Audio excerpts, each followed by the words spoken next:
days left down here in Florida. Some spring training baseball still yet to be played, and the fans are on hand watching things come into focus as this team begins to take shape. Today it's the Orioles and the Phillies before they wave goodbye to another spring training. Hi, everyone, and welcome to Phillies Baseball alongside Ben Davis. I'm Greg Murphy in for Tom McCarthy this afternoon. Yes, 3 games to play here in Florida, and then it is the start of another regular season in 2018. But, Ben, not before a couple of more jobs need to be won, and this bench is starting to shape up, but there's a couple of names still looking for a job. Absolutely, and this is something I think that Gabe Kapler and the coaching staff is going to be their toughest decision, trying to figure out who's going to be on the bench, because the bench plays such a vital part of winning ball games throughout the course of a major league season. Now, Pedro Flormon has had a very good spring training. He's hitting the heck out of the baseball. He's driving in runs. He's played an excellent third base. He's even played some good right field. So he's a very versatile guy. He's a switch hitter. He puts the ball in play. He can steal a base from now and again. And it's nice to see him bounce back from that really devastating ankle injury last season. You used the word that we've heard time and time again, whether they're talking about pitchers or position players, versatility, and Pedro Flormon certainly has it, but there are other guys as well that are able to play several different positions and have played well this game. And a couple more switch hitters in Yasmuel Valentin and Roman Quinn.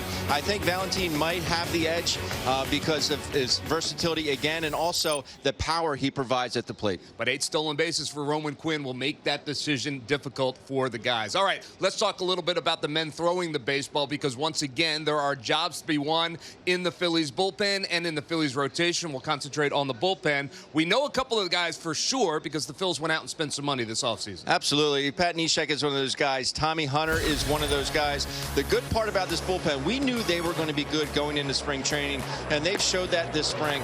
They've been excellent in one point alone, striking guys out. There's times when you call a guy out of the bullpen, you flat out need a strikeout, and that's what one thing this bullpen can do is go and strike some guys out from the right side and from the left side.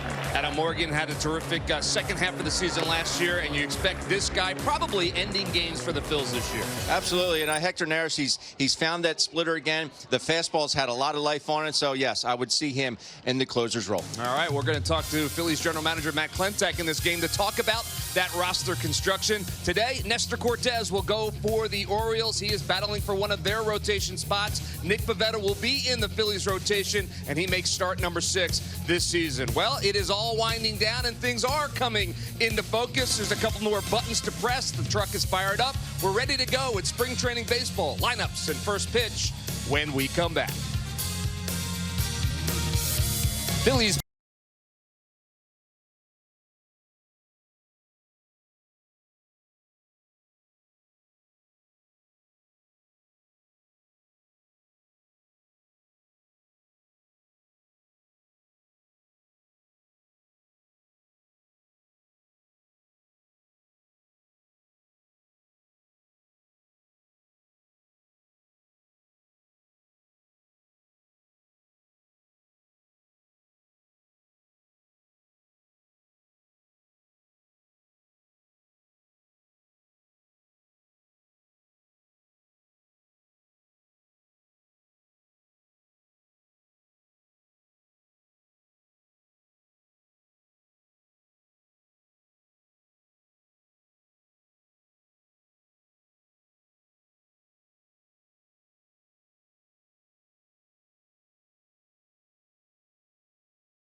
Well, we're just about ready for baseball here at Spectrum Field on a very nice Sunday afternoon.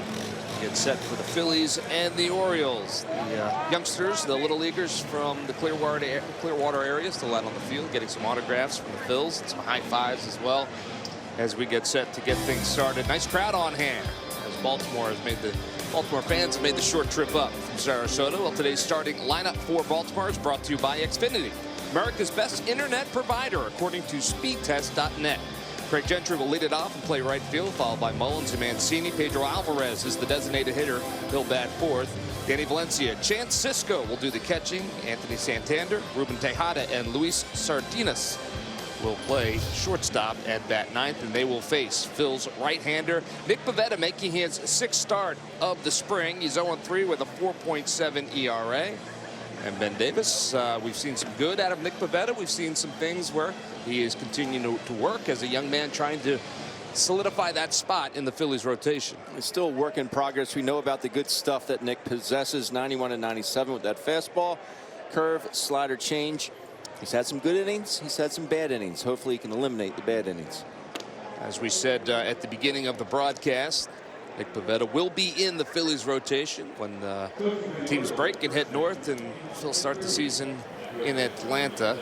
And there you see Buck Showalter, the skipper for the Baltimore Orioles. Some last-minute conversations as we get underway. And Craig Gentry will be the first to bat for Baltimore. Gentry batting .263 this spring. 1 double, 1 triple, 1 RBI for Gentry, who will provide some depth for the Orioles in the outfield once the regular season starts. And his first pitch swing, line drive center field, going back on it as Odubel Herrera, and he makes the catch. So 1 pitch and 1 out, and this one is underway here in the top of the first. That's what we like to see. Yes, we do. So Cedric Mullins will be the batter, center fielder for the Orioles. Get ahead, stay ahead.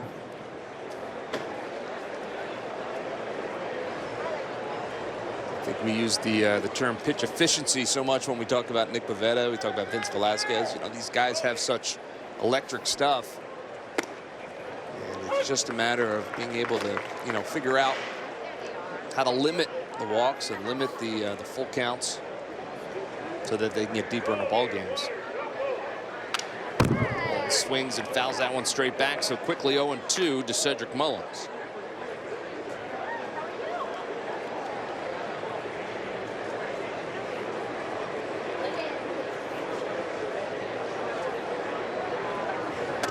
Upstairs, 1-2.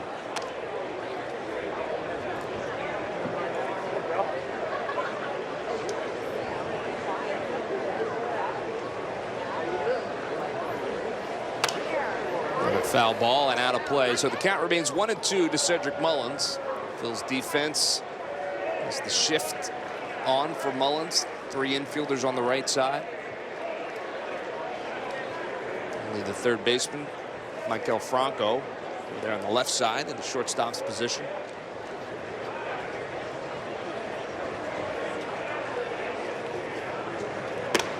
Just misses. 2-2 to Mullins. And that's the one thing we've noticed since day one when he made the start in LA last season. Just the free and easy motion of Nick Pivetta. Not a whole lot of effort out there, but the ball just jumps out of his hand.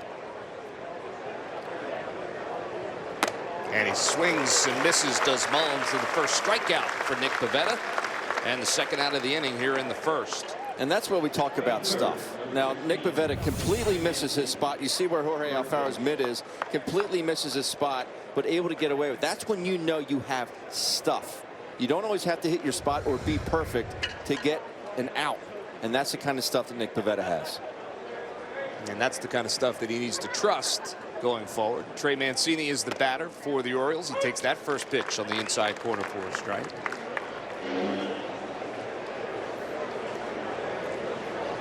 I think most people believe that Nick Pivetta is going to be a real good one at the big league level. There's no reason he shouldn't be.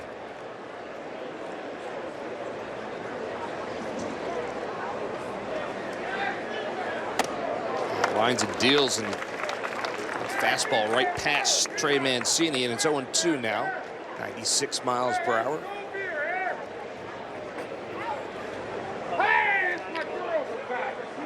So he's ahead of Mancini, 0-2. Swing and a miss, and he gets him. Another strikeout for Nick Pivetta. And 1-2-3 go the Orioles in the top of the first. We'll head to the bottom of the first. No score here in Clearwater.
Well, an efficient inning for Nick Pivetta as he has the arm wrapped there in the background and gets ready for inning number 2. But first, the Phillies offense back out on the field in front of a nice crowd here at Spectrum Field. Today's starting lineup for the Phillies is brought to you by Xfinity, America's best internet provider, according to speedtest.net. Cesar Hernandez leads it off, followed by Carlos Santana and Odubel Herrera. Reese Hoskins will play left field and bat fourth.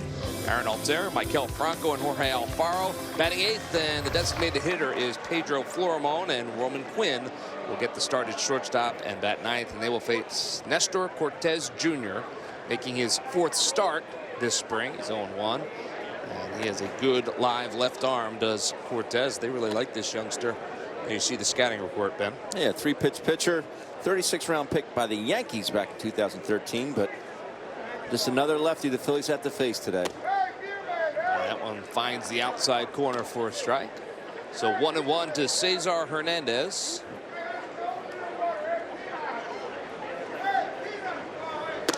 That one sails outside. We hesitate to speculate on lineup construction and what it's going to look like going forward this season. However, I'm going to do it anyway. I think this lineup 1 through 7 is well, pretty close to what we may see on opening day as Hernandez grounds that one to third. 1 out. I would agree with you, Greg Murphy. Obviously, J.P. Crawford will be your starting shortstop on opening day, or at least we would think, and no designated hitter as well. But as you talked about, Ben, in the open, both Florimon and Quinn with 3 games to play, still battling for those available bench positions. And Gabe Kapler giving them every opportunity to go out there and show them what they got as Santana turns on that one and lines that one to left field, but reaching up is Santander and makes a terrific catch. So Santana lines out to left field. Nice play all the way around. It's a shame here. Early pitch swinging here is Carlos Santana. Excellent play by Santander. Ball just had a little bit of topspin to it. So that'll bring up Odubel Herrera. 2 quick outs for the Orioles here in the bottom of the first. Odubel steps in batting .205 this spring. It's been better of late. Started slow. He had that injury he was dealing with. He had a sore shoulder early in spring. He's just starting to resemble that guy, Odubel Herrera of 2017, who lines one into center field for a base hit. So that's the first hit for the Phils. First hit in the ball game. Herrera is a 2-out base runner. Fighting Phils not really waiting around, are they? Feels like getaway day. They're getting that first straight one, and they're having at it. Good swing there. Head down on the baseball. You can't hit what you can't see. Youngsters watching at home, gotta watch it all the way in. So Rhys Hoskins will be the batter for the Phils. He's had a solid last 10 days down here in Clearwater. He's got the average up to 298. And takes the first pitch, and Odubel Herrera caught off of first base, and he is out at first base. The throw down from Chance Sisco. Thought about going, then he came on back, and well, Sisco makes the throw down there and gets the out. So Rhys Hoskins will lead off the second inning for the Phils. We'll head to the top of the second. Still no score here in Clearwater.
Back here, top of the second, no score. Nick Pivetta back to work for the Phils, facing Pedro Alvarez, the designated hitter for the Orioles. He lines one in and out of the glove of Carlos Santana, and that'll be a base hit for Pedro Alvarez.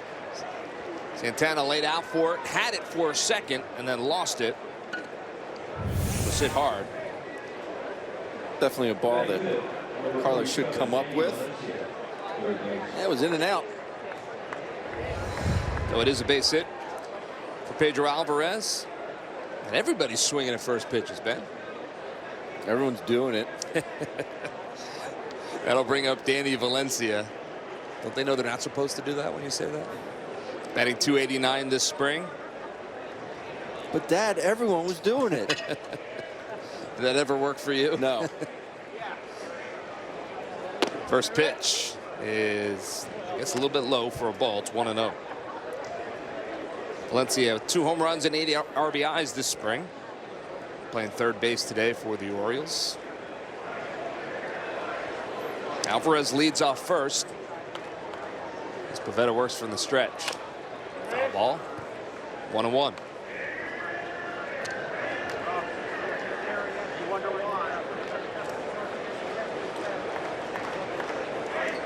Pivetta.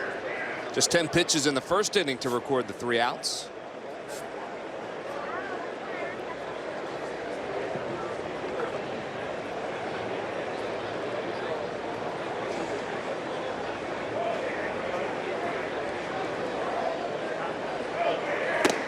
Big swing and a miss. 1-2 now to Danny Valencia. An awful big swing against a pitch mid-90s. Yeah, it's going to be tough to catch up to. 2 strikeouts already for Pivetta. And he's got the count in his favor. 1-2 to Valencia. Upstairs, 2-2. It's just so hard to tell yourself, you know, to be short and quick to the base. So you have a guy that's throwing mid to high 90s. He says, well, I got to swing harder. Well, the harder you swing, the slower your bat gets. You just got to tell yourself, you got to hit with your hands against someone with above average velocity.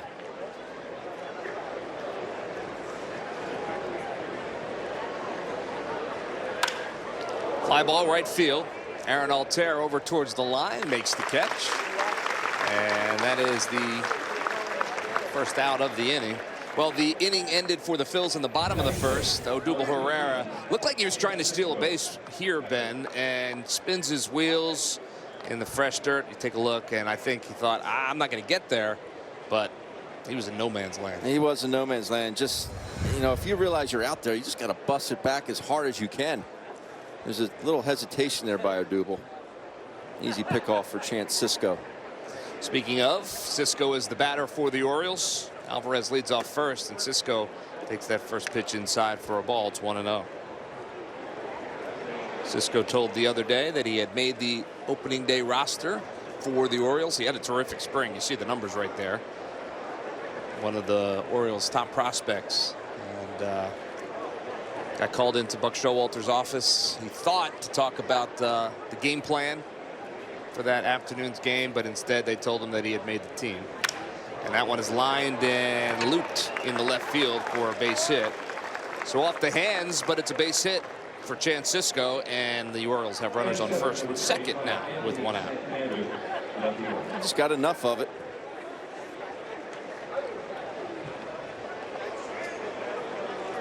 That'll bring up Anthony Santander, playing left field this afternoon. A Rule 5 pick last season for the Orioles. Jorge Alfaro out to give the infield some instructions.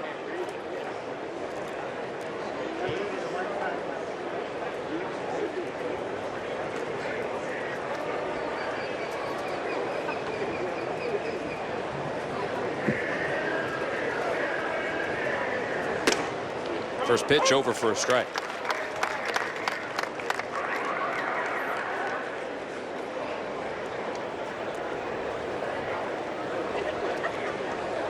Get a ball on the ground here. Let your defense work.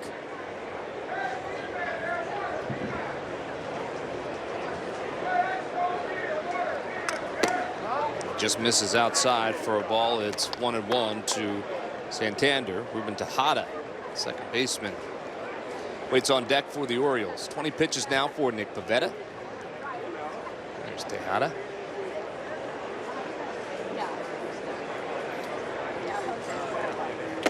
Big swing and a miss, 1-2. As many opportunities as we've seen Roman Quinn have at shortstop this spring, I haven't seen him have a chance to turn 2 yet. I would like to see that opportunity right now. Okay. Your request has been put in to the folks upstairs. Does Nick know that? Nick, be ready for a double play.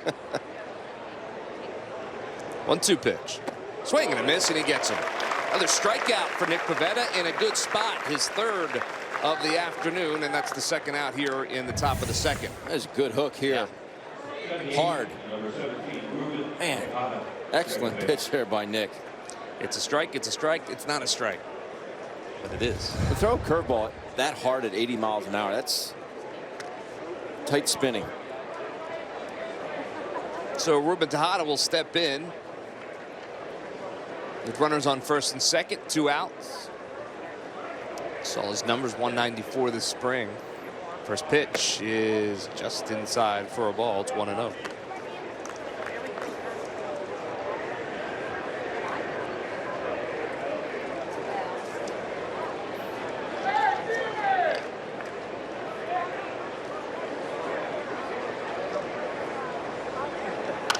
Fouled out in play. Down to the front row. If you're in the front row behind home plate, you better turn around when those foul balls come back, because they're coming back hot and heavy.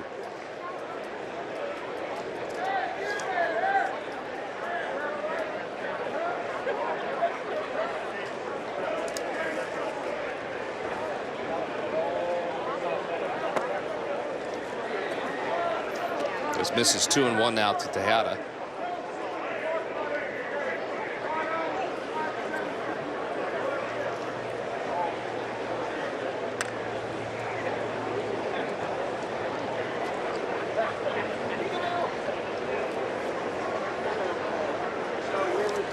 Pivetta has his sign from Jorge Alfaro.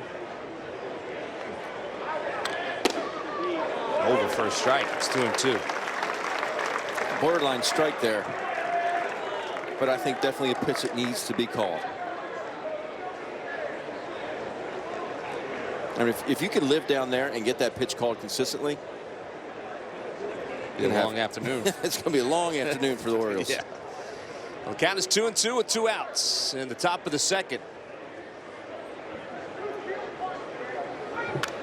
Fouls it back, so we'll do it again.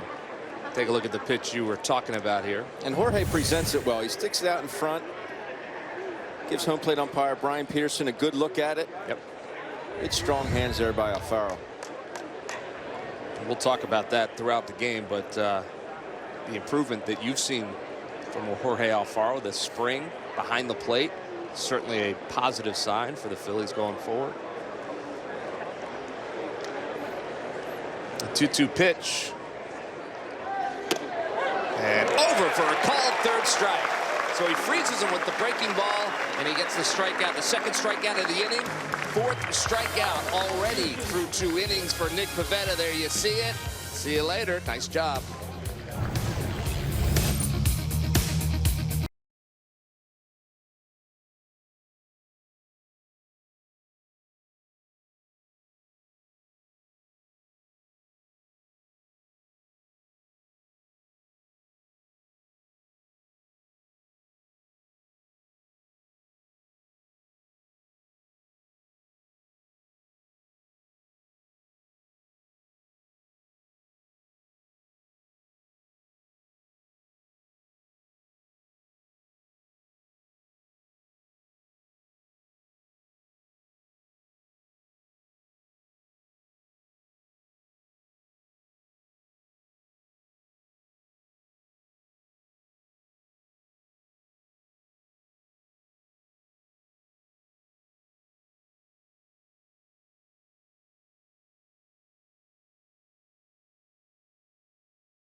This week, make sure you never miss a Phillies moment with the NBC Sports app. Stream every NBC Sports Philadelphia broadcast of the Phillies, Flyers, and Sixers wherever you are. Download the NBC Sports app on all of your devices. I love the first line. Regular season starts this week. Right.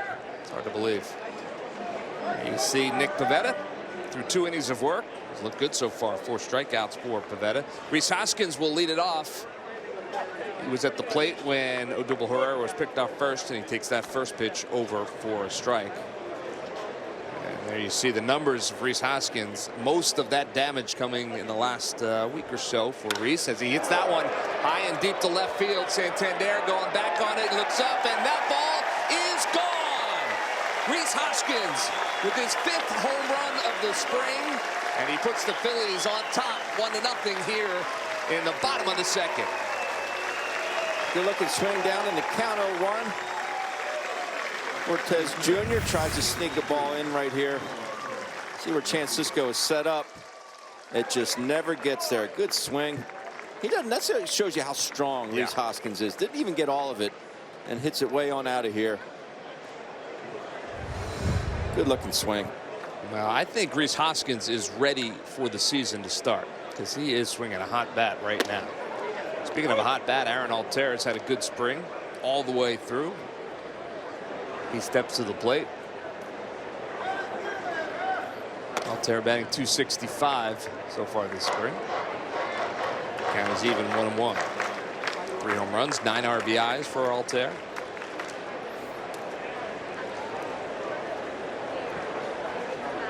And he just kind of spins that one up the middle and in through for a base hit. So wasn't pretty, but he'll take it. Another base hit for Aaron Altair as that one came off the hands and was spinning like crazy and just under the glove of Sardinas over there at shortstop. A little masse here. Yeah. That is remarkable. That ball gets up the middle. Putting a little English on it. So Aaron Altair is down there at first. He has a couple stolen bases this spring as well. And that'll bring up Maikel Franco. Franco batting 192, but you look at the power numbers, 5 home runs, 13 RBIs. He had a pair of home runs just the other day. And he's closed up that stance. There's been a lot of talk about that. And it seems to be working for him. He's trying to get Maikel to stay more up the middle. And he swings at that one and pops it up in the infield. Mancini over by the first base bag makes the catch and retires Maikel Franco. Aaron Altair back to first. So that's the first out of the inning. And that'll bring up Jorge Alfaro. Franco fooled on the breaking ball there.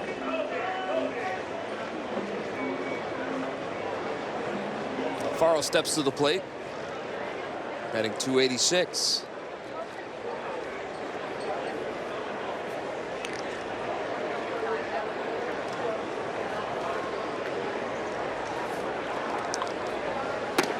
First pitch to Alfaro is outside for a ball.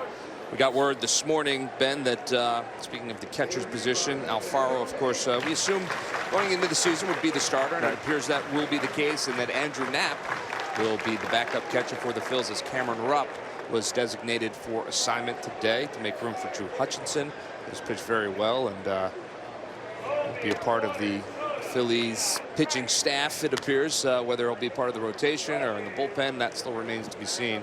But Hutchinson had an opt-out on Friday, and that if you exercised, the Phils were going to either have to put him on the roster or let him go. They decided to put him on the roster, so to make room for that, Cameron Rupp was designated for assignment. 2-0 pitch to Alfaro, was fouled out of play. Yeah, we knew there would be an odd man out. Yeah. We didn't know who that was going to be, whether that be Andrew Knapp or Cameron Rupp. That's a shame too, because we know what Cameron's done for the ball club the last couple seasons, how he's worked with the pitching staff, and he's always been great with us. He's a terrific guy, and I think everybody in the organization shares that thought. And so what happens is, over the next 7 days, the team will have a chance to either trade him or they could release him, as that one is squibbed back to the pitcher. The only play is over to first for the second out. Altair moves up to second. Or after 7 days, if he clears waivers, then he could be optioned to the Lehigh Valley and be part of the Phillies organization going forward. So a lot could still happen with Cameron Rupp. I had a chance to talk with him briefly this morning, and he understands the business side of the game. And obviously he's hoping to catch on with someone at the big league level, but well, we know it. I mean, it's such a demanding position. Catching, there's always going to be room for you somewhere, and much like a left-handed pitcher. That's right. Seems like they always find a spot somewhere, so we wish Cameron good luck, and whether that's with the Phillies or. But on the flip side, what Drew Hutchinson was able to do this spring, he signed the day after the spring season started. He signed on February 15th with the Phillies in hopes of making the team, as Florimon fouls that one at the plate. And it looks like he has. Yeah. And it's a great story. The Phils will need some pitching depth, and it looks like he's going to provide some of it. He's been in big leagues before, and he is a strike thrower, which I love. Good breaking ball. He had a really good season last year in Indianapolis. The 0-2 pitch to Florimon is fouled past the third base bag, so we'll do it again. Count remains 0-2. And he really has pitched well down here this spring. He did exactly what he needed to do. He showed his versatility, showed his ability to start games, to come out of the pen, get guys out. He literally pitched his way onto the ball club. That's right. The 0-2 pitch to Florimon is inside for a ball, 1-2. I mentioned at the beginning of the broadcast that in the bottom of the third inning, we expect to have a conversation with Phillies general manager Matt Klentak. We'll talk about all things dealing with the roster, as Florimon sends that one foul down the right field line. He might have some answers. Might have a couple. He might even tell us one or two. Phillies front office, you know, this time of the spring, so many decisions need to be made, and they're tough decisions to make. And but they're just trying to put the best 25 guys together to get off to a good start in April. 1-2 pitch, swung on, line drive, center field. Mullins goes back on it and a little to his left, and he's able to make the catch. But not before the Phillies. Well, they get a run on the board thanks to their big slugger. Rhys Hoskins, home run number 5 this spring, sends it onto the left field berm. And just like that, the Phils have a 1-0 lead.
We are back there. Saturday, April 7th versus the Miami Marlins at 6:05. McDonald's opening night. And the Be Bold t-shirt is free to fans 15 and over that night. Go to Phillies.com to get your tickets now. Look at that, Ben. Traffic doesn't even look that bad in Center City. Beautiful scene. I'm ready. I'm anxious to see the new adjustments made to the ballpark. Yeah. I really am. They should be just about finished now, and I think they will be finished, obviously, when the season gets underway. About a week from now at Citizens Bank Park. Luis Sardinas is the batter, facing Nick Pivetta here in the top of the 3rd. Phillies obviously starting the season on the road. 3 games in Atlanta, then 3 games in New York. Line drive, right field. Over to get it. Aaron Altair closing ground in a hurry, and he makes the catch. That first jump, he's just so smooth out there. Yeah. I thought for a chance this ball had a chance to get down, but he made it look easy. He does. So the top of the order for the Orioles, Craig Gentry, who flew out to center field in his first at bat. So far so good for Nick Pivetta. A little bit upstairs. Ball 1-0. Nick has a very good pace going today. It's almost like there's my sign, boom, yep, here I go. It seems like such a simple thing, but man, oh man, it's important for pitchers. Ground ball left side. Roman Quinn. A little bit low, but picked out nicely by Carlos Santana in the second out. That's helping out your shortstop. Yeah, buy him supper. Roman Quinn getting a chance, I'm sorry, Ben, to play a little shortstop. It's a Sunday hop for him. He just kind of spikes it. And notice a couple of his throws have been low this spring. Maybe just set those sights a bit higher, but excellent play there by Carlos. It really was. So Cedric Mullins will be the batter. He struck out back in the first inning. First time he faced Nick Pivetta. And he squares around a bunt. He fouls it. Play. Jorge Alfaro giving chase, but it falls gently to the ground. So 0-1. Ben Lively starting to get loose in the Phillies bullpen. as the potential starters get one last chance to show what they have down here at spring. I've been meaning to ask Ben what Jake Arrieta got him for that number, and I keep forgetting. Well, there's a bullpen phone. Give him a call. A little busy right now, Murph. Okay. A little busy. All right, and we'll wait. Okay, so we'll put that on the list.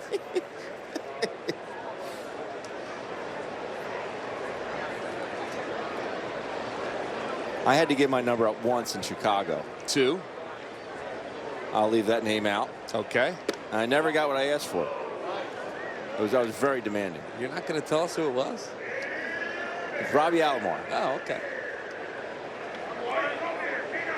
Robbie, if you're listening. Could use that bottle of Jameson. That's all I asked. That's not too much to ask. It really wasn't. Swing and a miss, and he gets him. Nick Pivetta making light work of the Baltimore Orioles through 3 innings. He looks good. We'll head to the bottom of the 3rd. Phil's up by 1.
Baseball is brought to you by WB Mason. Who but WB Mason for fast, free delivery? Nobody does it better. And we're through 2.5 here in a beautiful afternoon, Sunday afternoon in Clearwater, Florida. Nice crowd on hand as the Phils and the Orioles battle. And Roman Quinn sends one down the first base line, thinks about turning the corner and heading to second, but lays down a bunt. Mancini can't handle it. And that'll be a base runner for the Phils. We'll see how they score that.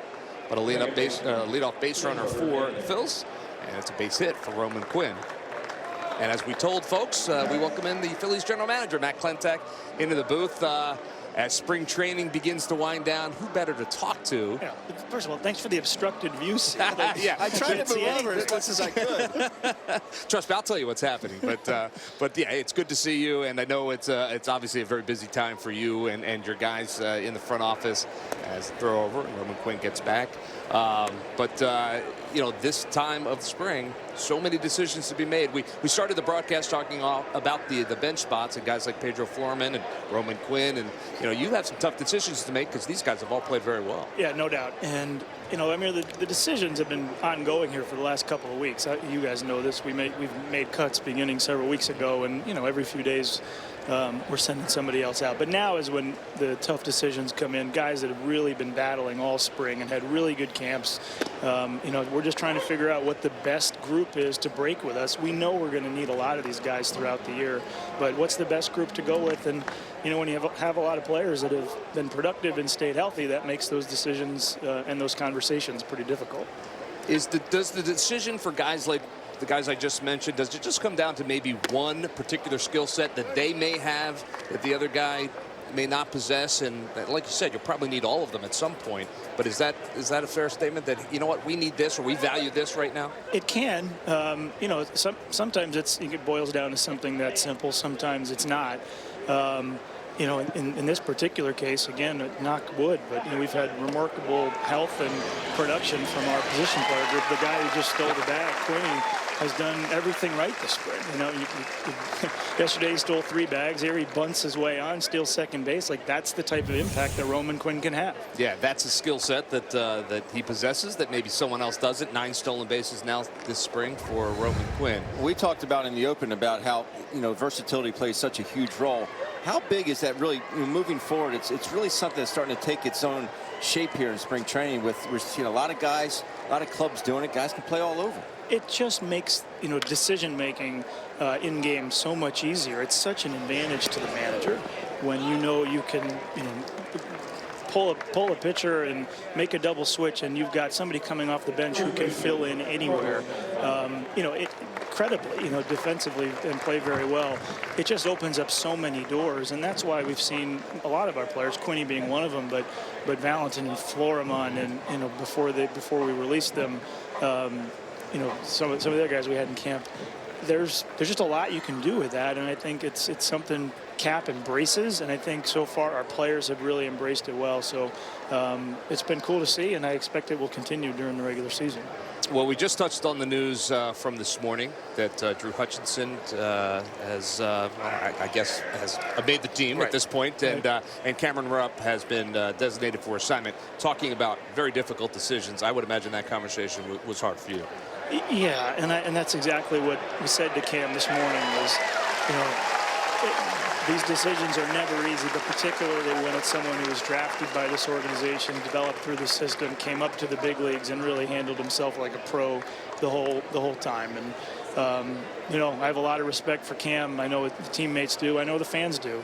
You know, it's part of the business, and he took it like a real pro. Disappointed, but professional, and you know, he understood. Carlos Santana is in the batter's box for the Phils. Roman Quinn moves up to third on that wild pitch. So runner at third, 1 out. As we continue our conversation with Phillies general manager Matt Klentak, the Orioles infield is in. Has spring training gone for you the way you kind of expected it to, or kind of it's gone in a different direction? Ben, I didn't know what to expect coming into the spring with Cap and the new group. It's certainly been fun, and that was a big hope, you know, as we kind of transition the culture here. You know, done a lot of things differently, which have been well documented. So I don't know. It's hard for me to say exactly what my expectations were coming in, but I'm very satisfied with the way the spring has gone, both in terms of player performance, but also communication. And oh, that's a good goodness. He's gotten right twice today. He has. He's hit the ball dark twice. Line drive right back to the pitcher Cortez Jr., who makes the catch. I think that was self-preservation. I think you're right about that. Man, oh man. Take another look at that one. Santana hitting line drives like he's supposed to. That's exactly what you want to do. Man on third, less than 2 outs, stay in the middle of the field. Unfortunately, it didn't work out right there. Well, with 2 outs, let me ask you about another guy who, you know, everybody is talking about, Matt, and that's Scott Kingery. We know the whole situation, but we also know how well he's played here in spring. Again, difficult decisions for you guys. Scott Kingery has done everything right this spring, to the point where he is forcing our hand. He has been absolutely incredible, and you know, I'm not quite in a position to say anything right here, but I think Phillies fans should stay tuned the rest of the day, because there might be some news coming on that. Oh, how about that? A little bit of a tease from our general manager, Matt Klentak. You know, don't push me on it. All right. Well, then we will stay tuned for that. I think you know, whatever decision gets made, you know, just getting a chance to get to know Scott over the last 2 spring trainings, Phillies fans are going to really enjoy watching this guy play, listening to him talk, and having him as part of the organization wherever he begins the season. I think that's 100% right. And when you have a guy, we have a few of them on this team, but guys that were drafted by this organization, came up in the system, and are doing what they're doing at this level, that's the dream. That's the goal, and we're really proud of them. Well, Matt Klentak, again, we always thank you for spending a couple of minutes with us. And you know what? Got some information, so we will stay tuned. Thanks for being with us. We appreciate it, Matt.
Welcome back to Spectrum Field.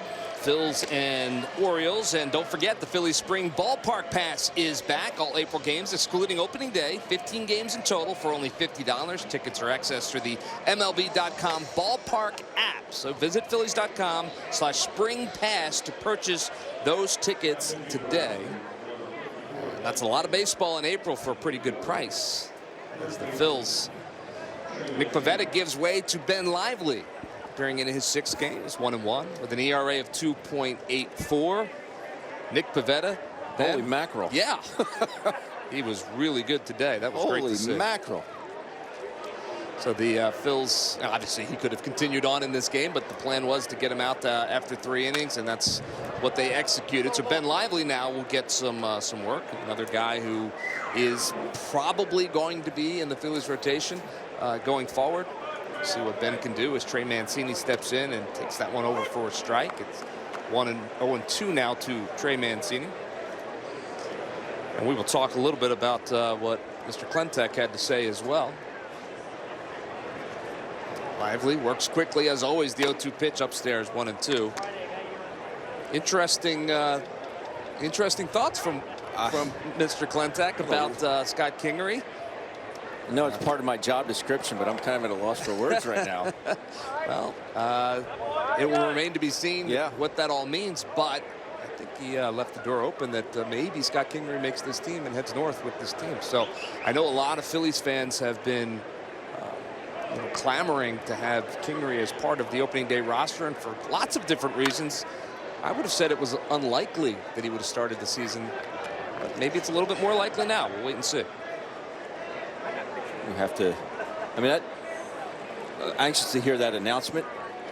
Obviously some coordinating moves have to go along with it, so we'll see if that is indeed what's going to happen.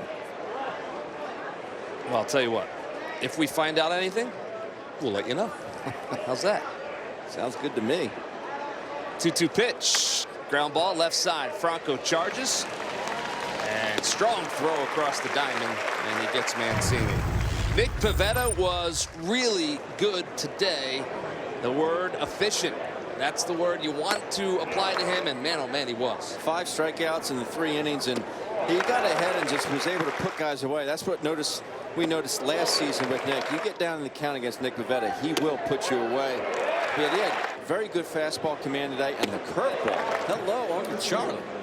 I'll tell you what, obviously if the Phillies are going to compete for a wild card spot, if they're going to be in contention, if they're going to be in the conversation, Nick Pivetta, Vince Velasquez, those guys need to pitch well. They're going to be a big part of what the Phils are trying to do, and we know they have the stuff, and it's just a matter of putting it all together. He put it all together this afternoon. I was talking with some of the Orioles, Scotty McGregor today. And they asked, how's Arrieta been? Because Jake spent so much time with the Orioles and come up through their system. And I said, you know what? Jake Arrieta has been awesome. He's been great. I said, I really think he's going to help out a lot of these younger pitchers. And I said, the guy in particular I think he's going to help out the most is Nick Pivetta. Because stuff-wise, how many times do we say that Nick Pivetta has the stuff? Yeah. And it's just a matter of, he goes out 1 inning, strikes out 2 out of 3, 10 pitches.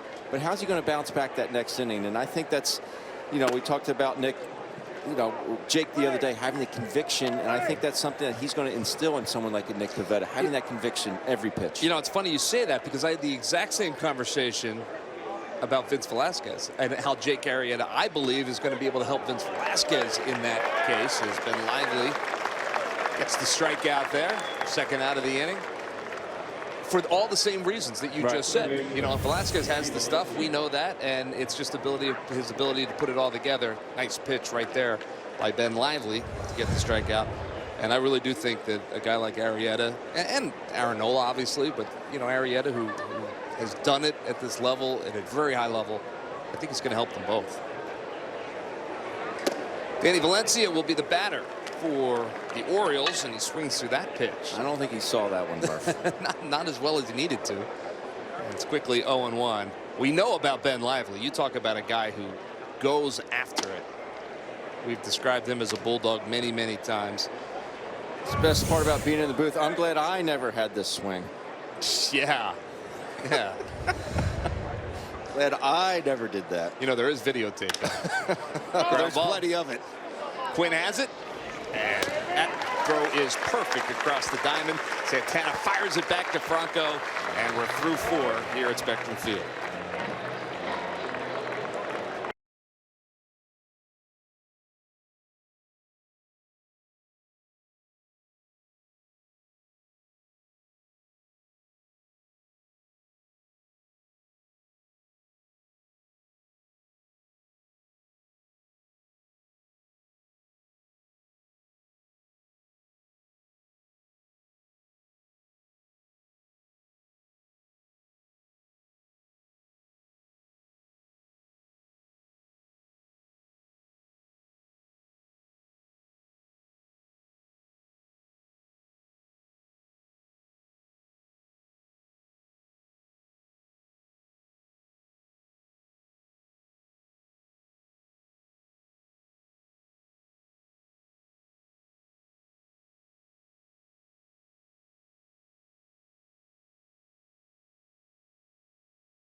Baseball is brought to you by Toyota. Save big all March during Toyota's Ready, Set, Go sales event. Toyota, let's go places. And by Xfinity, America's best internet provider according to speedtest.net. Bottom of the 4th, Phil's up by 1 thanks to a solo shot by Rhys Hoskins. As spring training begins to wind down, 2 more games here at Spectrum Field, including this one on the road for the Phils. And then it'll be all said and done. 2018 spring training. Miguel Castro is the new pitcher for the Orioles, appearing in his 4th game, an ERA of 8.38. And the first to face him will be Rhys Hoskins. Homered in his first at bat.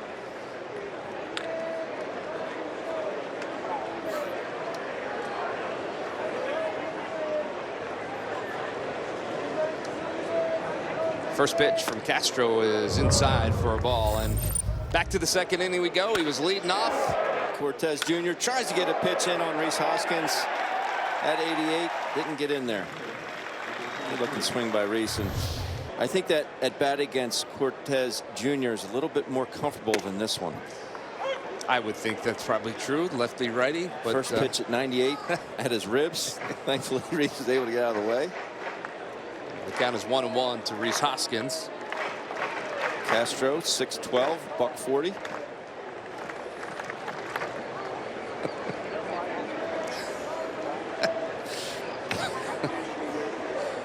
He's saying that he's thin. Man, that is a quick arm. I was looking at Hoskins' numbers. He's got his average up to 313 this spring. I know we talked to reporters the other day and said, yep, I'm ready. Let's do this thing. It is an exciting thought to think Rhys Hoskins in a big league uniform all season long. You know, we got that taste last year near the end of the year. Mid-August he came up and bam, bam, bam. And next thing you know, he was doing things that no one has ever done before in Major League Baseball. A full season with Hoskins will be a lot of fun as he swings through that one. And he is a strikeout victim. So the first out here in the 4th. Nasty. Gearing up for that 98, and he drops this little slider at 88, 89. Picking that rotation up. Darren Altair will step to the plate. 1 for 1 today. He singled in his first at bat.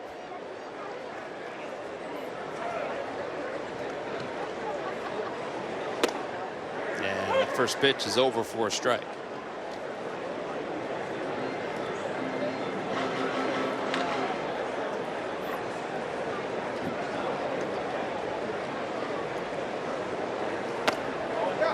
And this is their low, 1-1 to Aaron Altair.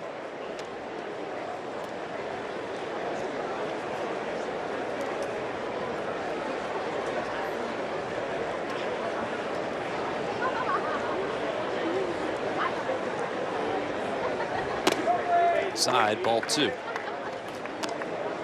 It'll be Altair, then Michael Franco here in the 4th.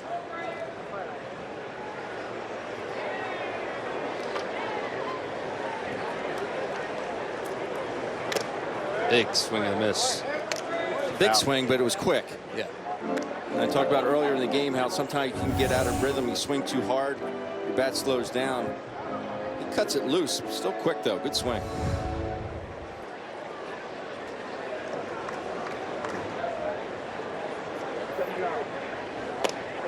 He swings through that one. Turbo sinker at 97. 97 miles per hour. And it's the second strikeout for Castro. That's like a left-handed slider. That was nasty. That had some serious late run on that. Right over the top. So that'll bring up Mikel Franco. Castro's been effective so far. 2 strikeouts. First pitch to Franco. Swings through that. It's 0-1. Franco popped up to third base in his only at bat today. This Orioles team, they won 75 games last season. Certainly a disappointing year for them. And it's kind of an interesting season, Ben, for them because there are so many possible changes within the organization after the 2018 season. Obviously, there's lots of conversation about Manny Machado and whether or not he'll be with the organization going forward. You know, Adam Jones could be a free agent. Zach Britton, their closer, could be a free agent. Buck Showalter's in the last year of a contract. So it's a big year for the Orioles, or things could really change. And they've had a nice run, made the postseason a couple times with this group of guys, but haven't been able to get over the hump. Yeah, they did go out and sign Andrew Cashner. They just signed Alex Cobb to be in that rotation. So, you know, if it comes together, we know they're going to score some runs.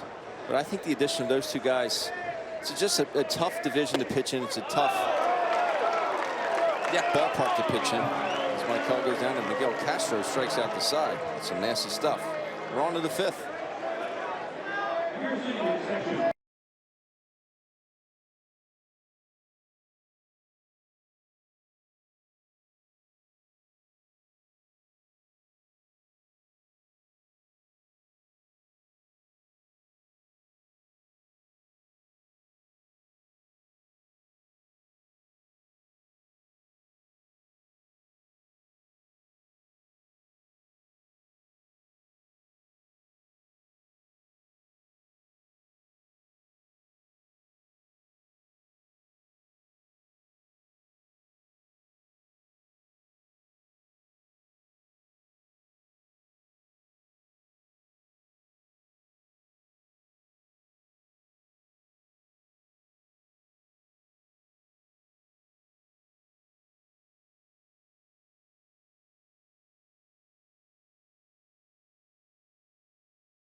Bring the family to Cavity Busters Kids opening day. When? Sunday, April 8th versus the Miami Marlins at 1:35. Cavity Busters hooded sweatshirt free to kids 14 and under on that day. Visit Phillies.com to get your tickets now. Something else happening that day, Ben.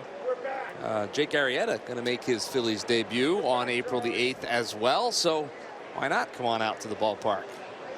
Watch the Phil's newest starting pitcher. And you see Michael Franco. He ended last inning. Strike? Not a strike? What do you think? Good pitch, not a strike. Yeah, that's the difference. And Cisco fouls that one out of play. But Brian Peterson has been pretty open with that strike zone today, which is fine. If you know that as a hitter, you just have to be a little bit more aggressive. Yep. Although I can't fault Michael for not swinging at that one. 1-1 pitch is just inside for a ball. 2-1 from Ben Lively. Lively in his second inning of work. Worked a 1-2-3 inning in the fourth. That one just misses. Lively wanted that. 3-1 now to Chance Cisco.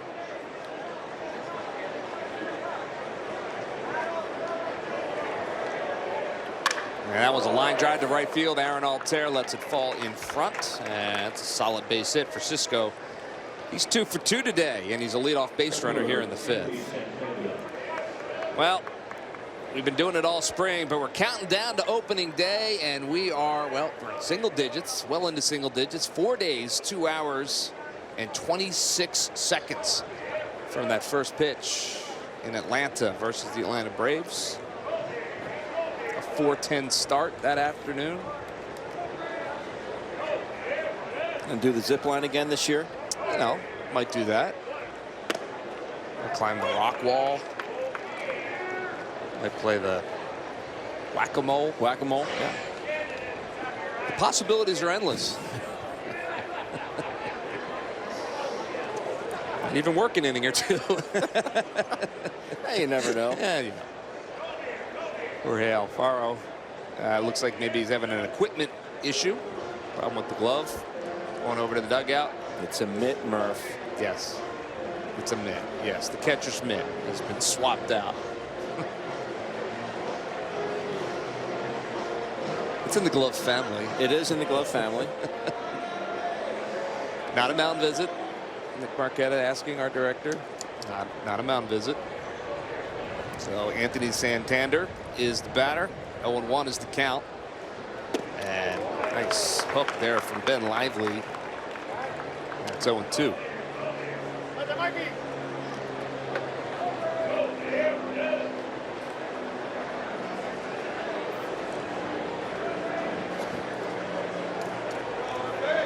Cisco leads off first for the Orioles. And that one is lifted in the left field. Going back on it is Herrera, and looking up, and it hits the top of the wall. Cisco is going to be, well, sent home from third. Now it's bobbled out there in the outfield by Herrera, and that'll be a long double for Anthony Santander, and we're all tied up at 1. Ball had some carry. Sure did. I mean, the wind is blown out, but he backspun it off the top of that left center field wall. You know, Odubel just struggles picking it up cleanly. They were going to stop Cisco at third base. Yeah. But once he sees the bobble, the multiple bobbles here by Odubel. 1-2. Just couldn't get a handle on it. So Odubel, or Cisco crosses the plate, ties it up at 1. And Santander down there at second now with double. And bring up Tejada, who lifts that one into the crowd. 0-1 to Ruben Tejada.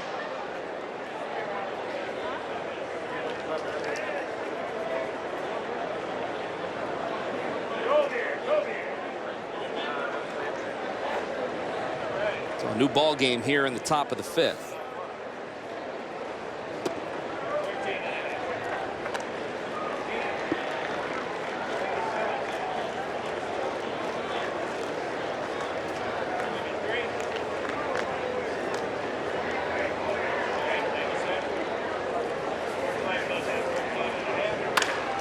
Hard hit ball, and back up through the middle for a base hit. And being held at third is Santander, and Santana has it. Runners at the corners now for the Orioles. A couple of hard hit balls here in the fifth off of Ben Lively. And right back up the box. Hit your cutoff, man. Good job there by Odubel.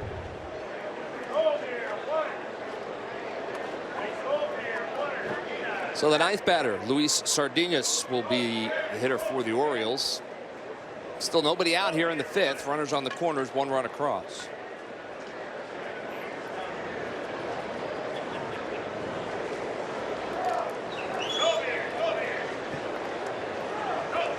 Orioles looking for a double play. Trade a run for a double play right now. And first pitch is over for a strike.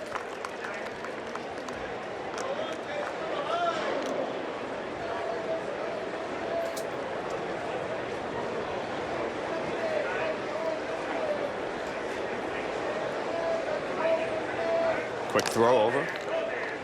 Tejada gets back.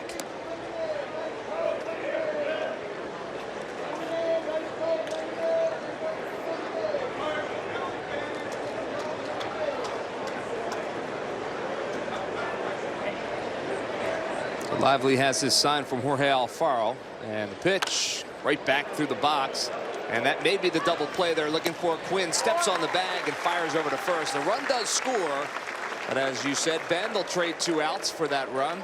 Orioles up 2-1 now, but 2 outs and nobody on the bases here in the 5th. Definitely trade a run here for a pair of outs. That's exactly what happens. The 6-3 double play.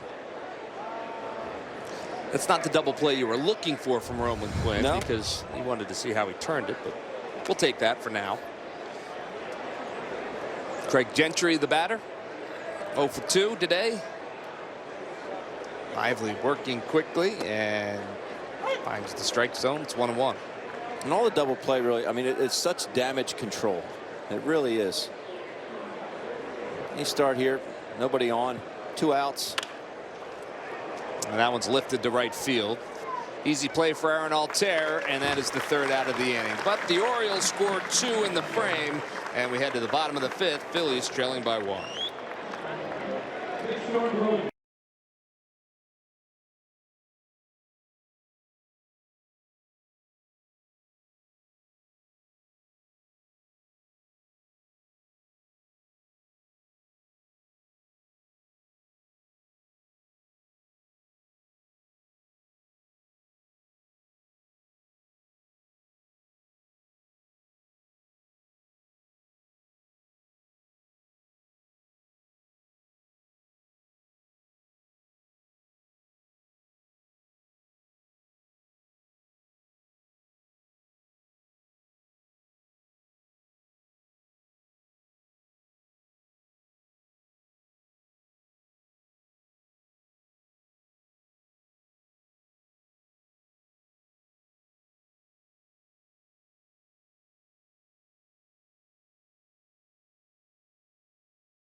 The student steal is back for all high school, college, and graduate students. $15 tickets plus the first Jawn on Us from Ashburn Alley. Your Jawn options include Chickies and Pete's crab fries, Tony Luke's, or Hatfield hot dog and Coke. Good for any home game in April and September except opening day. Order as many as you like. Go to Phillies.com/student-steal or show your student ID at any Citizens Bank ticket window on game days. Can't beat it. Still have your Malvern Prep student ID? Because you can get a really good deal if you do. We didn't have ID back then. You didn't? No. You graduated with 80 kids. I don't think you really need. Everyone knows everybody. Okay. I feel like you're missing out without a student ID. Jorge Alfaro is the batter, new first baseman for the Orioles. Aderlin Rodriguez takes over, so Mancini's day is done. Alfaro swings and hits that one right back past the pitcher.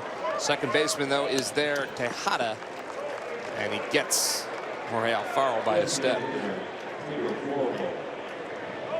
Another hard hit ball, but nice play by the second baseman, Ruben Tejada, and that's the first out here in the bottom of the 5th.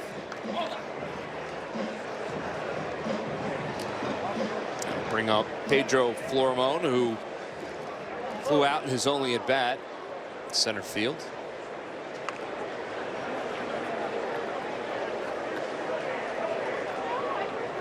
First pitch to Florimon is low and outside for a ball.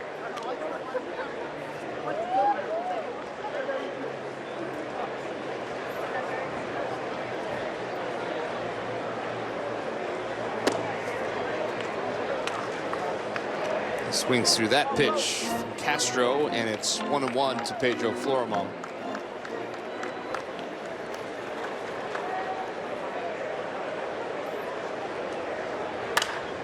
Fouled out of play, 1-2.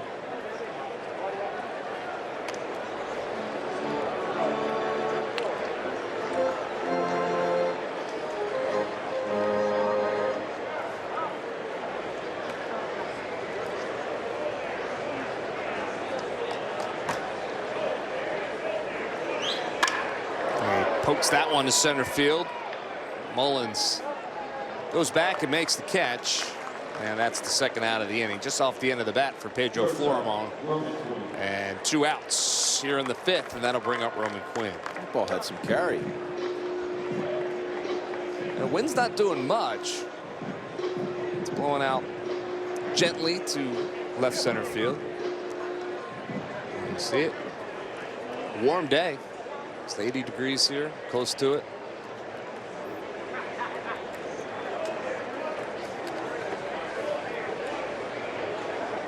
Roman Quinn, we saw what he can do on the base paths his last at bat. He laid down a bunt and beat it out. And he stole second, moved up to third on a wild pitch.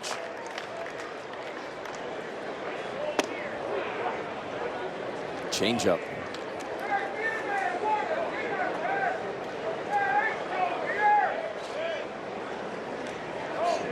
Castro a little more of a year of service time. Looks pretty darn good for the Orioles today. It's on the inside corner. 3 pitches for strikes. Yeah. He's throwing. Throws hard, as you mentioned. And he's ahead in the count, 1-2 to Roman Quinn.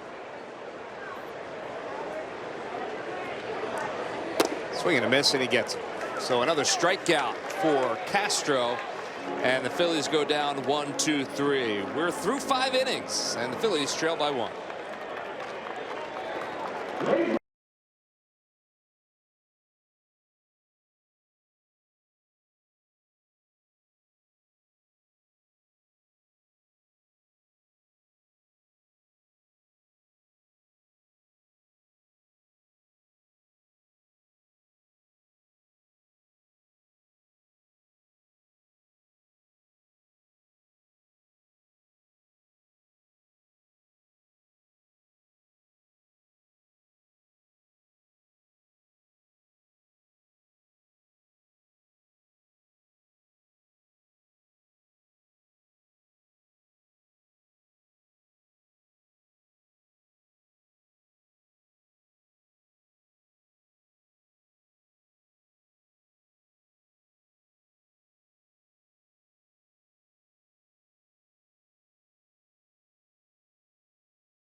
.705. It's your first Hatfield Phillies Frank Dollar Dog Night of the season.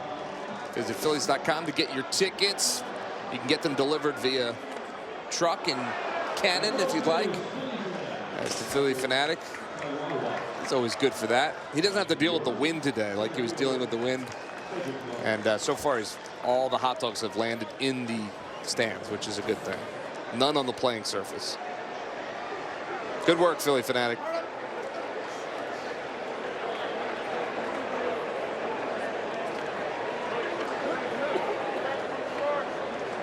Now, according to reports, it appears that Scott Kingery will make the team and head north with the Phillies, which is some very interesting news. Jim Salisbury is reporting that now for NBC Sports Philadelphia.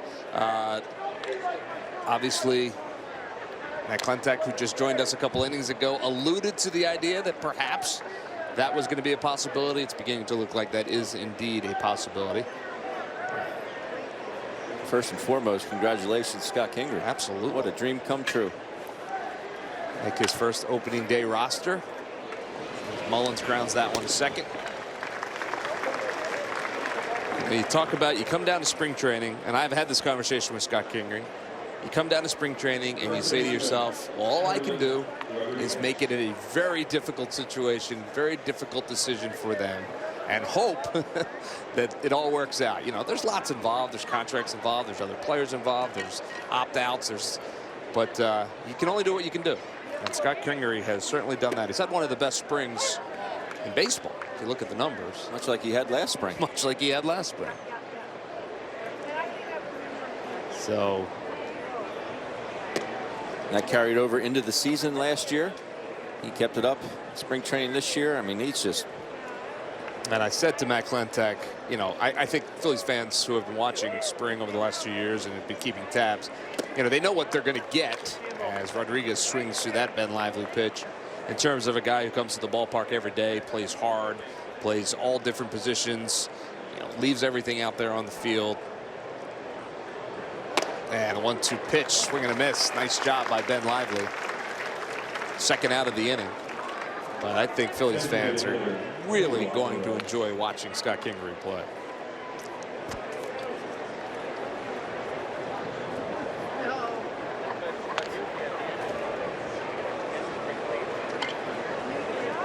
They're going to like the way he plays, first and foremost. He's hustling, and I think the numbers will speak for themselves. And Lively changes speeds and gets the pop-up on the right side of the infield. Quinn over there in the shift makes the catch for the final out of the inning. So Ben Lively comes back out, 1, 2, 3, and we are headed to the bottom of the 6th.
Or receive a discount on tickets and have their group's name in lights before and during the game. Fundraising opportunities are available for the groups as well. The perfect way for a group to have fun while raising funds. Group party areas are available in our all-new, beautifully renovated Bill Giles Party Suites. So for more information on group tickets, visit Phillies.com/group tickets or call 215-463-5000. Cesar Hernandez will lead it off. And he takes that one low and outside for a ball. It's 1-0. Castro back in for his 3rd inning of work. And that one is lined back in the center field in for a base hit for Cesar Hernandez. So Hernandez is a leadoff base runner here in the 6th. New right fielder for the Orioles. Jacob Brugman checking into the game. Gentry's day is done. You know what's coming up right now, don't you, Murph? A line drive? No. A Texas Ligger. Oh. Duck snort over to third baseman. I think you may be right. Carlos Santana has hit the ball on the nose 2 times and has absolutely nothing to show for it. A line out to left and a line out to the pitcher. So you're probably right. It'll all balance out. It always balances out, right? No. It definitely doesn't. pitchers think it does. Hitters will tell you something opposite. Santana takes that one outside for a ball. It's 1-0. I'll take another hard hit line drive somewhere too.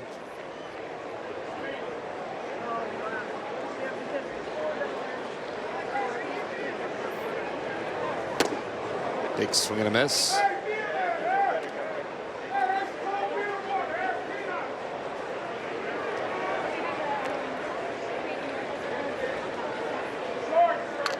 So Santana steps back in with the count 1-1. Cesar Hernandez leads off first. In the dirt, it's 2-1. Jake Cesar's trying to get a jump down there at first base, but Castro very quick to the home plate. Being tall and lanky. Very quick with that slide step. Yeah, he has looked good, as you pointed out. Hernandez leads off first. And that one is swung on and hit a mile high, shallow center field. And Mullins makes the catch, and Hernandez will have to go back to first. Well, we've heard the rumblings, and now it is official. Scott Kingery has signed a new 6-year contract with the Phillies. He, of course, was the 2007 Paul Owens Award winner. His numbers this spring have been absolutely fantastic.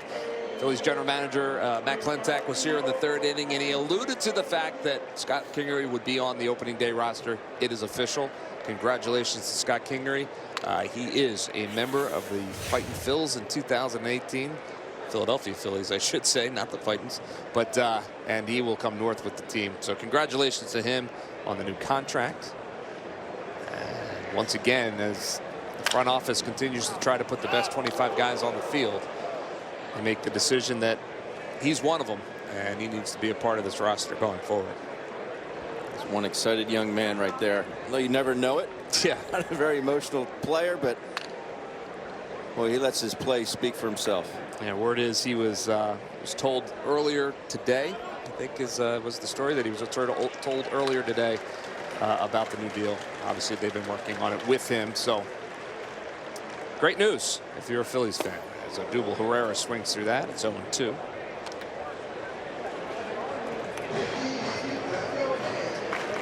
Now Gabe Kapler has another guy at his disposal. It'll be interesting to see how they use him, because obviously in spring he's played a lot of different positions. He's played second, he's played the outfield, he's played third.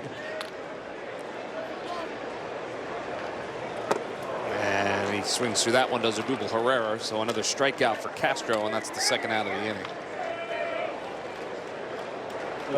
He's 5th overall in 2 2/3. He should get another crack at it right here. Hoskins, one of those strikeout victims back in the 4th. Castro struck out the side. But Hoskins 1 for 2 today. He also has a solo home run back in the 2nd.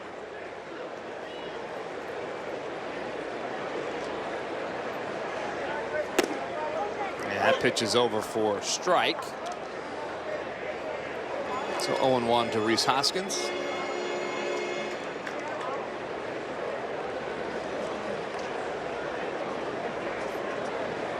Then you would think, with the news with Scott Kingery making the opening day roster, the anticipation is that he will play. You know, he may not play every day, may not start every day, but he will play, and play a lot. I would think he would play multiple positions at the beginning. Mm-hmm. Yeah, he's not coming up here to sit a whole lot. 1-1 pitch on the outside corner for a strike. Tough pitch for Hoskins. It's 1-2.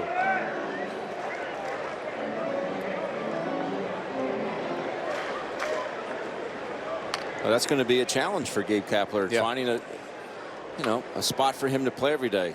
You would assume Cesar's going to play every day at second. So where does that leave Scott Kingery to play? But I would imagine if you ask Gabe Kapler, he's going to tell you it's a good problem to have. As Hernandez is running, the throw in one hops down to second base, and a stolen base for Cesar Hernandez, his 3rd of the spring. And he moves himself into scoring position. Count 2-2 to Rhys Hoskins. Not the best pitch to throw in here for Cisco, down and away to a righty. Cesar makes it in there easily.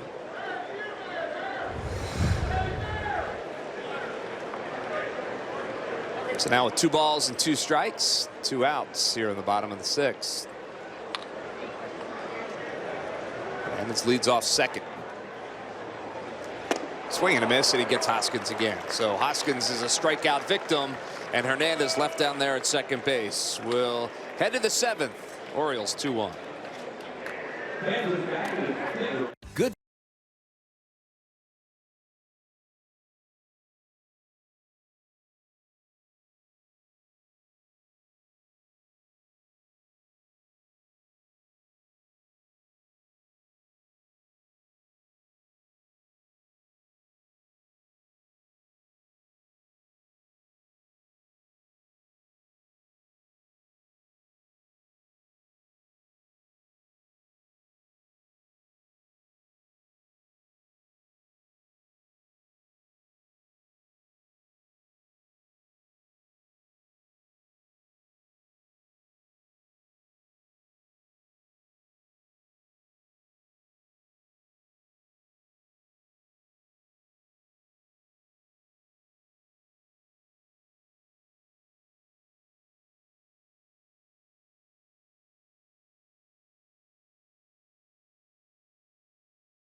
Some hard-hit baseballs for the Phils today, but only Hoskins' solo home run to show for it. The Orioles have hit some balls hard as well, but I think all in all, Ben, as you take a look at the numbers, really good pitching on both sides. Nick Pivetta was excellent today. Ben Lively's been very good as well. Orioles have also had some good pitching out of the bullpen from Castro, so that's why we sit here in the 7th inning at 2:35 in the afternoon. It has been a well-played ball game so far. Been very impressed with his pitching today. Lively pitches and sends that one is sent to right field. Aaron Altair. Easy play, 1 out here in the 7th. Chance Cisco will be the batter. He's been a big part of the offense for the Orioles. He's 2 for 2 today.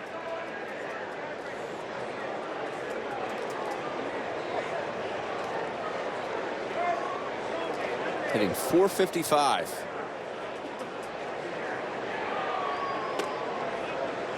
And first pitch is over for a strike. Yeah, we talked about, he got word earlier this week that he had made the opening day roster for the Orioles. What was your first opening day roster?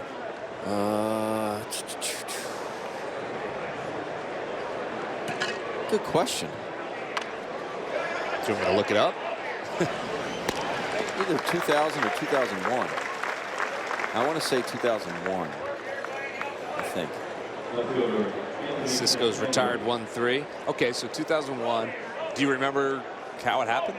Did they call you in and have? Well, I had finished the year before. Okay, so you'd been up. Yeah. So I mean, I was up for the parts of the previous. It was 98, 99, 2000. Okay. Been up for those, and 2000 I kind of had an idea I'd be the starting catcher that year, 2001. So it was nice knowing that you didn't have to just get your apartment in San Diego. And well, it's really such a relief. I just can only imagine. The greatest feeling in the world. And play big league baseball and breaking camp and getting on with the season. And 1 pitch swung on. That one's hit the shallow right field.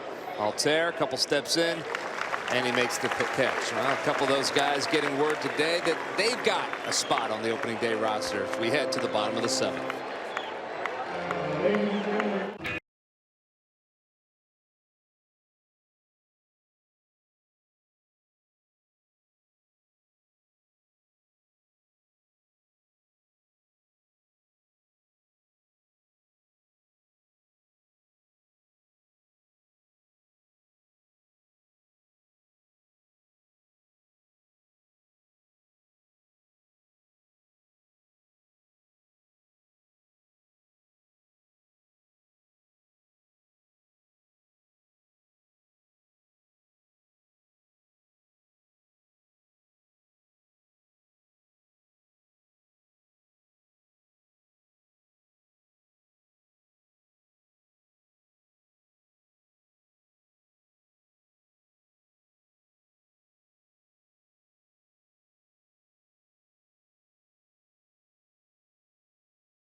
Training is always live with MLB At Bat. The app will keep you connected every day with live radio calls, video highlights, stats, breaking news, and more. Download MLB At Bat now.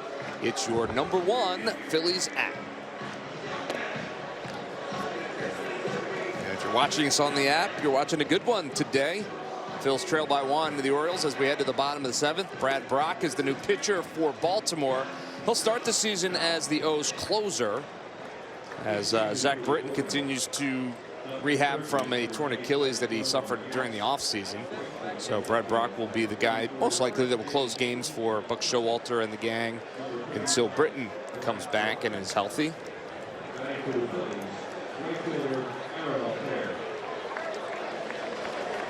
And first batter that will face Brock will be Aaron Altair. Altair 1 for 2 today, a single and a strikeout. How about this? Matt Gelb reporting Scott Kingery is just the 2nd player to sign a long-term contract before his major league debut. The other, John Singleton with Houston. How about that? And it's for the same reason, because if not, they would lose a year of service. The Phillies would lose a year of Scott Kingery's service, so they work a deal so that they can, in essence, buy out his ability to be a free agent at a certain time. And that's what the Astros did as well. Very creative by the Phillies front office. They wanted to get their guy and get him right at the beginning of the season. So it really does show you how much they think of him. Yeah. And I think how much they realize that, look, if you're going to be in contention, if you're going to be in the wild card contention, every game's going to matter. And you can't, if you think he makes your team better right off the bat, you can't afford not to have him as part of the 25-man roster. Because if he does stay down for those 2 weeks, maybe those ball games could go a different way if Scott Kingery is involved in the ball game. And obviously there's a lot of ifs, and that's, but the idea that, look, we think he can help us win games and we want him here, it's pretty simple. As Altair takes that one a little bit high and inside for a ball. The count is full to Aaron Altair. Yeah, if anyone had any questions coming into 2018 that the Phillies are going to try and compete for a postseason spot, I don't think you can make that argument anymore based on several things that they've done since mid-December. They believe their time is now or starting to begin that. So why not? You think he'll get interviewed after the game, Scott Kingery? I think someone might want to ask him a question or two. Maybe. I've already done a minute with Murph with Kingery, but might have to do another minute. Which would mean new T-shirts, 2 minutes with Murph. I think we have plenty in the office. There's only about 7,000 left, so. We should do a giveaway. Get your T-shirts now. On Tuesday, we should do a last day giveaway. Think about throwing them out of the booth. 3-2 pitch, line drive, base hit back up the middle. Nice piece of hitting by Aaron Altair, and he is a leadoff base runner. Really good at bat. Gets down in the count, fouls a couple pitches off. It's one that he can handle. Stays inside it, bullet up the middle. Good swing. So he's down there at first base. Maikel Franco is the batter, 0 for 2 this afternoon. Altair leads off first. And first pitch to Franco misses. It's 1-0 to Maikel Franco.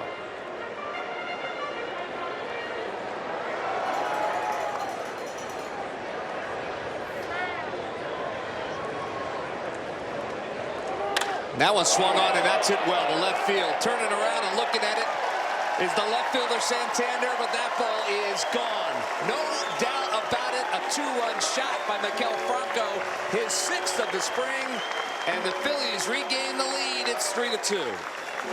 Another good swing here by Maikel. Pops up to first base, his first at bat, gets called out.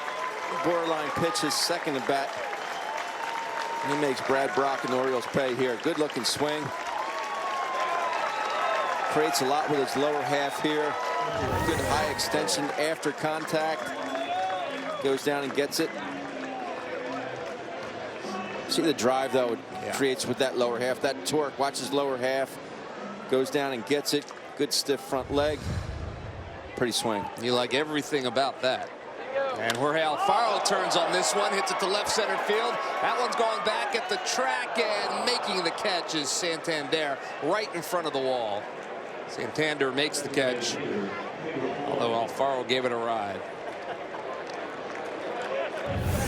Thought maybe we had some back-to-back.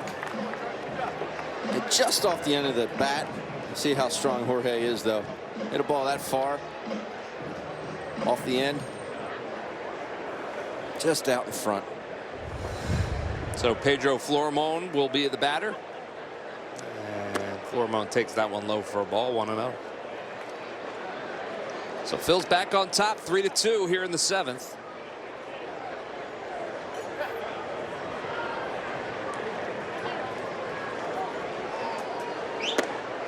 Over for a strike, 1-1 to Pedro Florimon.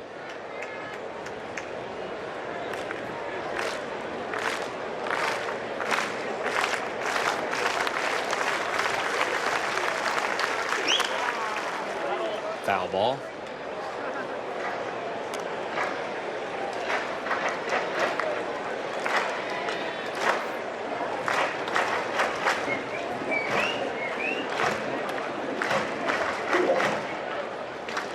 Double watching.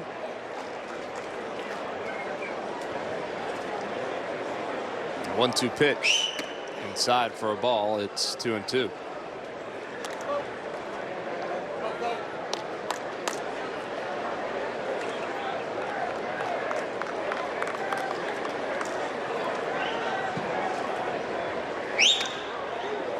Just gets a piece of that and stays alive, does Florimon.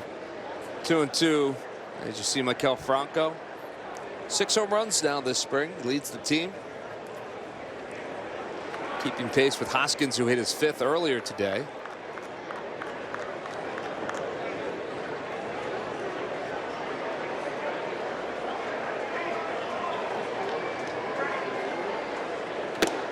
On the outside corner, called 3rd strike. So Florimon is a strikeout victim, the 2nd out of the inning. Some pain here by Brad Brock, maybe a bit off the plate, but we've seen that widened strike zone today.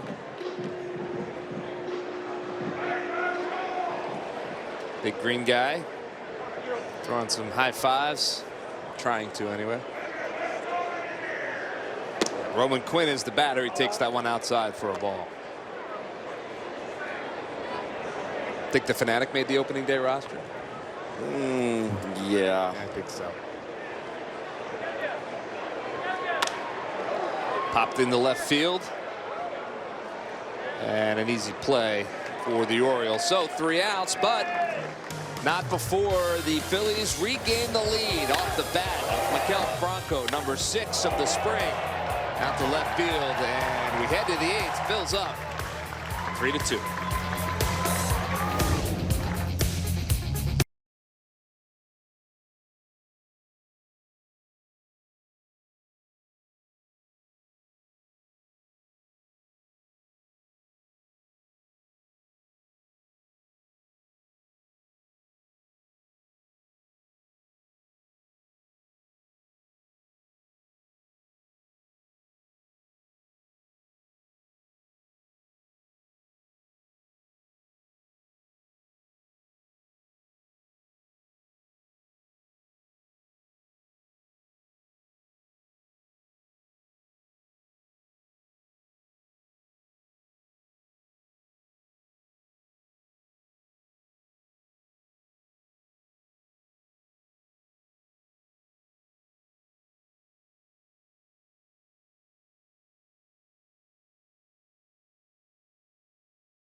Phillies opening day is this week. Coverage from Atlanta begins next Thursday at 3. Till then, be bold and show us how you're gearing up for the 2018 season. Share your favorite Phillies fan picks using the hashtag #AuthenticFan.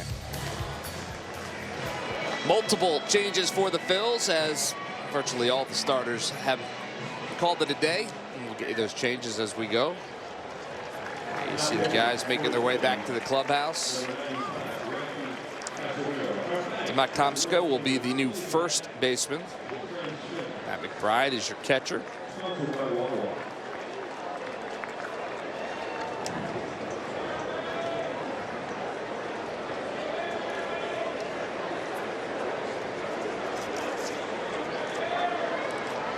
And the new pitcher for the Phils is Casemiro, Rafi Casemiro. And will face Ruben Tejada to lead off the top of the 8th. A lot of the minor league guys now getting a chance to play on the big field.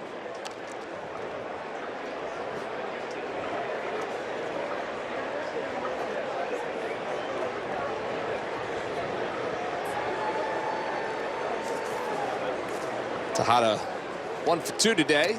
Had a base hit back in the 5th inning.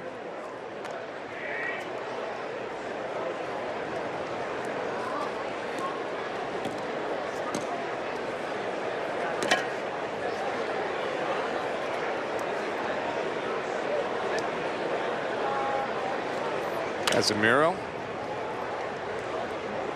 Tejada grounds that one past the third base bag, foul. It's 1-2 to Tejada. Let's see his numbers for today: 1 for 5, or 1 for 2. Single back in the 5th.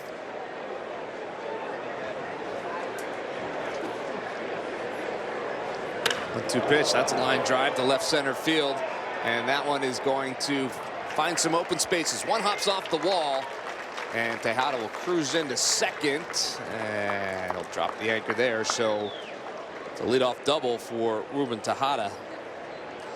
And you see the new left fielder for the Phils is Muziati.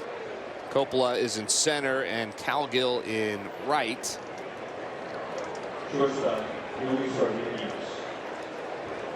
And some changes on the infield as well that we'll get to in a second.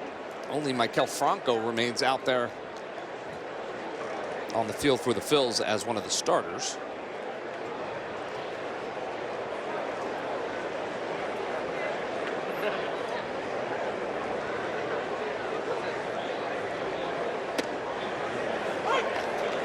Luis Sardinas is the batter for the Orioles. Your second base is Jose Gomez. And the shortstop, Malquin Canelo, as well, has checked in.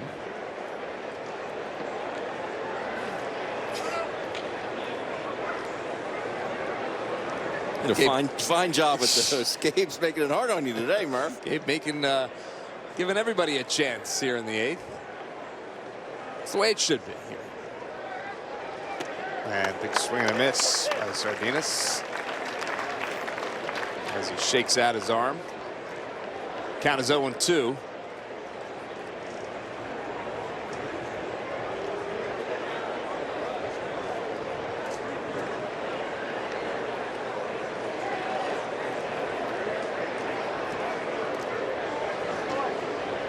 The 0-2 pitch.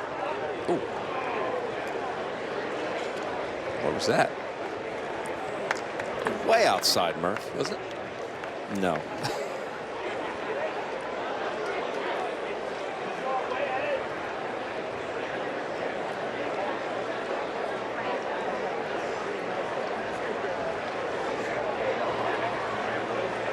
That one is swung on, lifted into right field. Long run for Calgill, and he can't get it, so it's going to fall in for a hit. Tejada had to wait up, so runners on the corners with nobody out here in the 8th. Casemiro doing a good job of getting ahead of the first couple hitters, 1 and 2. Unfortunately, leaving some pitches up out over the plate. Orioles putting them in play, and first and third, nobody out. So Jacob Brugman will be the batter, his first at bat, and McBride's going to have a couple words with Casemiro. You saw Hobie Milner and Pedro Beato warming up in the Phils bullpen. Phil's lead at 3-2, and obviously they would like to hold on to that lead.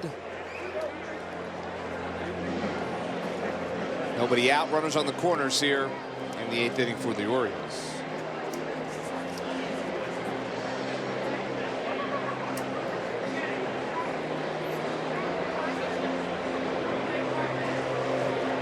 And Gabe Kapler is going to make a move, so Casimiro's day is done. Let's see who gets the call. Hobie Milner is going to get the call. So we have a pitching change here at Spectrum Field with the Phils holding on to a 1-run lead in the top of the 8th.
Milner will check into the ball game with runners on the corners, nobody out here in the top of the 8th inning. 2-run, 7 hits for the Orioles, 3-run, 7 hits for the Phils. There you see Milner, left-hander with an ERA of 4.70 this spring. Did a really nice job for the Phillies out of the bullpen last season, second half of last season, and will most likely be a part of the Phillies bullpen going forward. Let's see what he can do here in a little bit of a jam as the Phils clinging to a 1-run lead here in the 8th.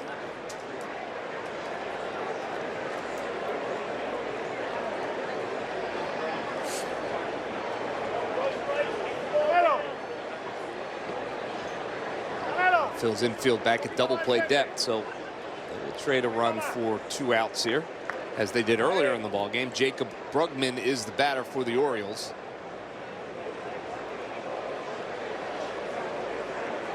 First pitch from Milner is fouled out of play. This might be a one-and-done situation for Hobie.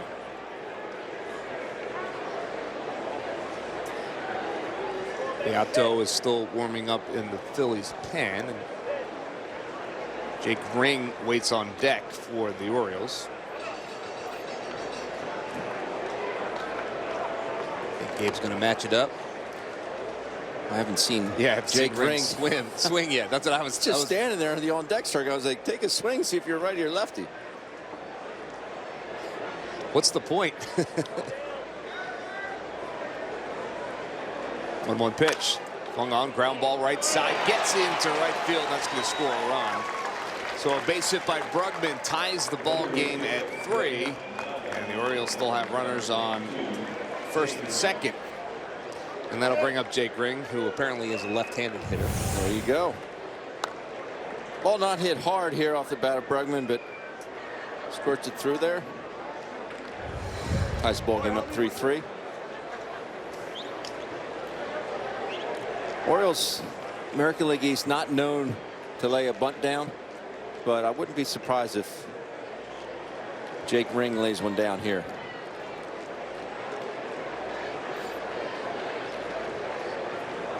Phillies were working on this very play this morning on the half field. Bunts and pickoffs. Let's see if it pays off as the first pitch from Milner is over for a strike.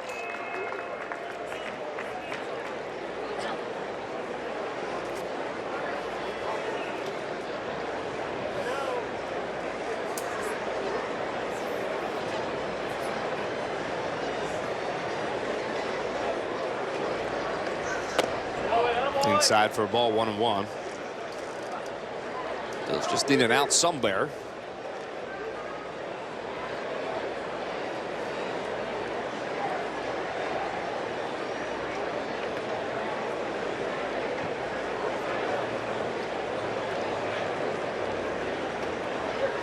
And a line drive into right field. That's a base hit.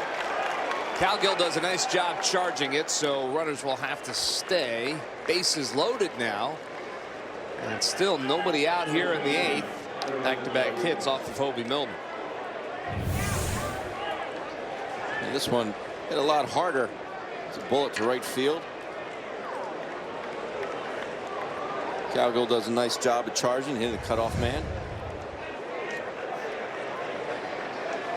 And that'll do it for Hobie Milner.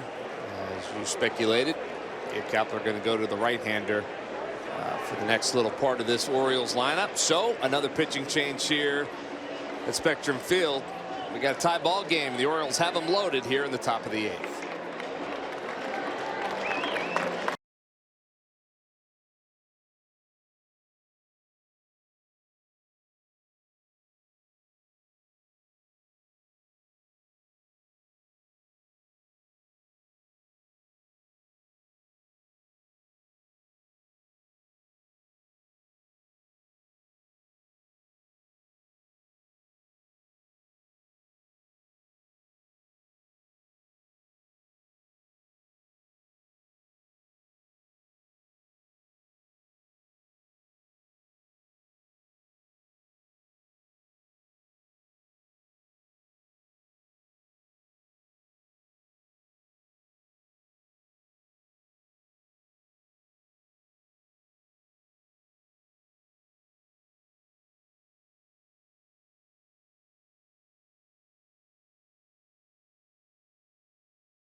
Afternoon for the Phillies. All in all, a good ball game when most of the starters were in the game, as the Phils took a 3-2 lead into the top of the 8th. They're in a little bit of trouble now. Bases are loaded, nobody out.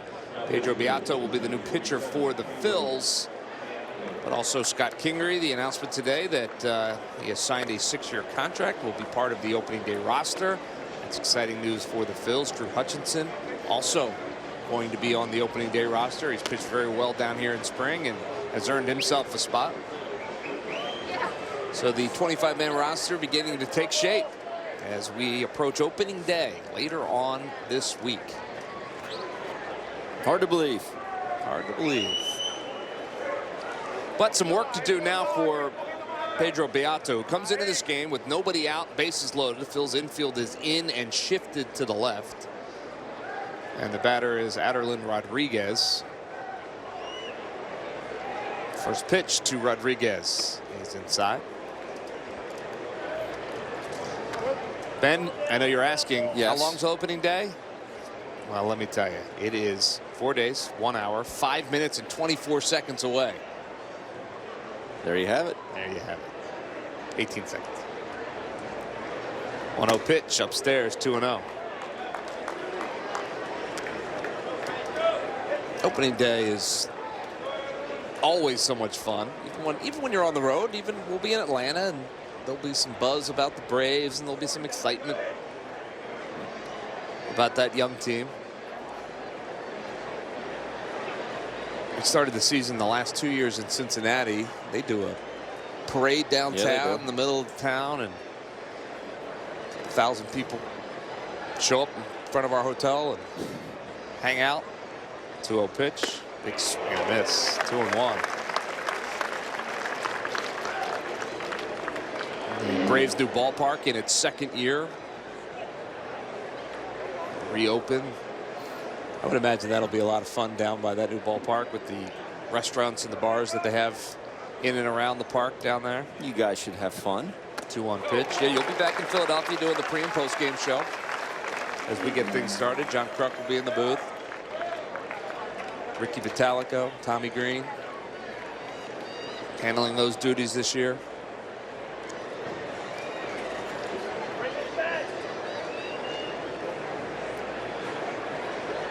Two balls, two strikes. And that is lifted on the right side of the infield. And over there to make the catch is Tomska. So one out and a big one with the bases loaded.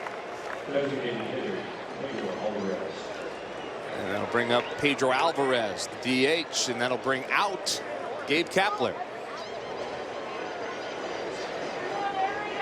So Beato does what he is supposed to do, and he gets the out. So we have another pitching change here at Spectrum Field. Zach Curtis will be the new pitcher when we come back.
Score, top of the 8th, bases are loaded with one out, and Zach Curtis come in and see if he can continue to work out of trouble for the Phils.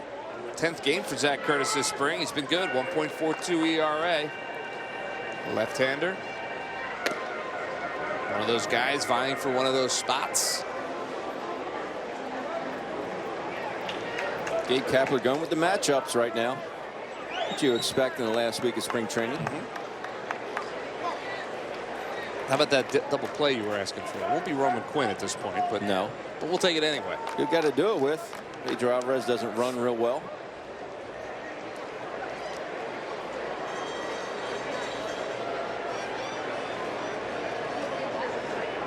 I think the inning will belong to Zach Curtis at this point with one out.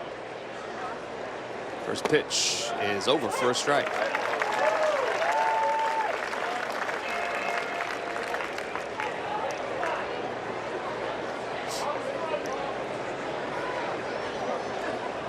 Bases loaded, one run across for the Orioles. We're all tied up at 3.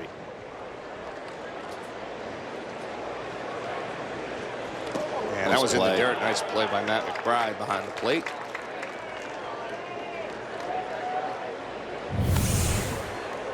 Helps your ball club. Good lateral movement there. Keeps it in front. Helps your pitcher.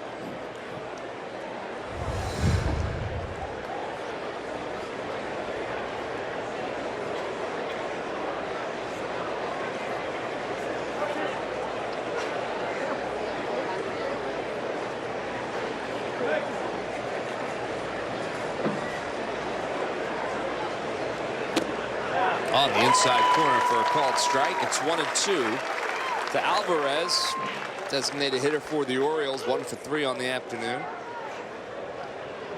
Jomar Reyes waits on deck for the Orioles.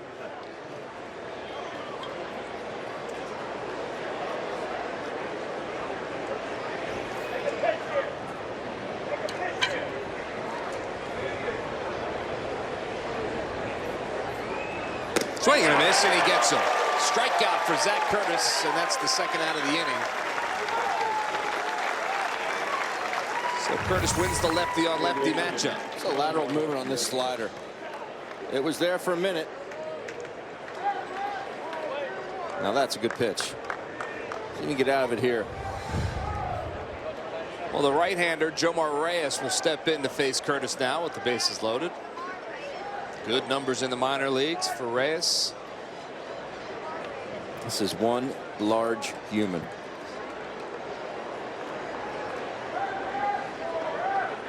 First pitch. Swings and fouls it at the plate. Now, this is the young man that you said downstairs earlier today made you feel small. He's listed at 6'3", 220, but I mean, he's got to be every bit of 6'6", 6'7".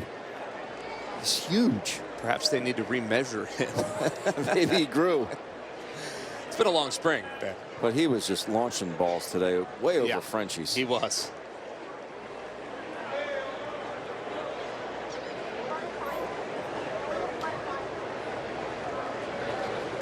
That one's in the dirt. Another nice play by McBride. McBride going to his opposite side here from what we saw earlier. Good technique. Yep. Reyes last year spent a lot of time in low A ball. Missed a lot of time after a fractured hand. Punched the wall. Those balls don't move. No, generally not.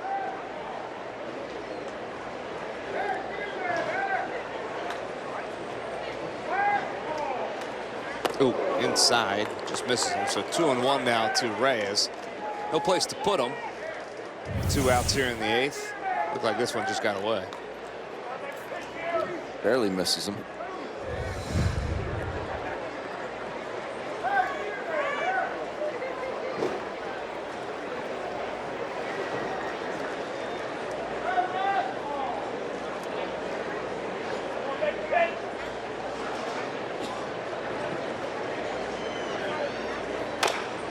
Foul ball at the plate. Off the foot of Reyes, so it's 2-2 now.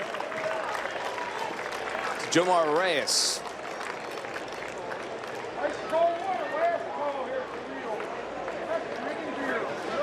Phil's 1 strike away from getting out of this one with minimal damage.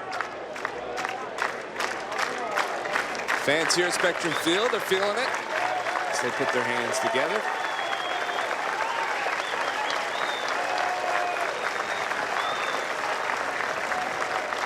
Make a pitch. Outside, ball 3.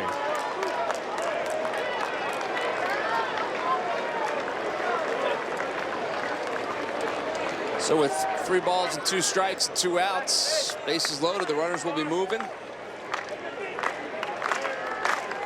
Jomar Reyes versus Zach Curtis.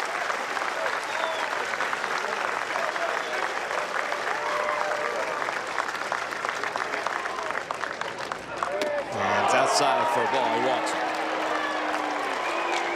So a run scores. And that was good at bat by Reyes. They go with a fastball away, just kind of gets away from Zach Curtis, kind of pushes it up and away. Orioles go on top. So 4-3 Orioles, and that'll bring up the lefty Chance Cisco, who's had a good afternoon. He's 2 for 3 today. A little bit of a more favorable matchup for Zach Curtis, though. Lefty on lefty, with the bases still loaded here in the 8th. First pitch, swing and a miss.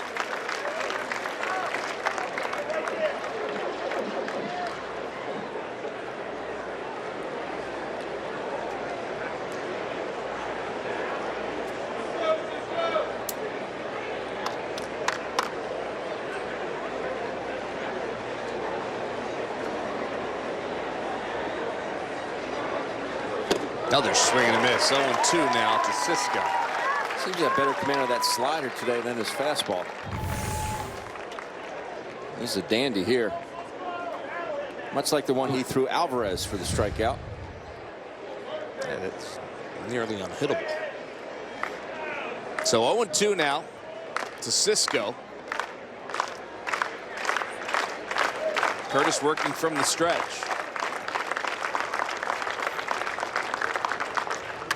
Line drive, fouling out of play. Look out. Just too good a pitch to hit there. It's got to be better than that. Especially 0-2, right? Yeah.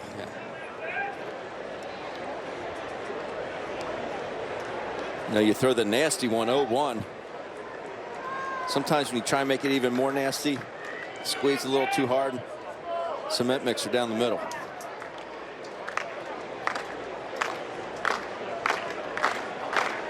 Curtis has his sign from McBride.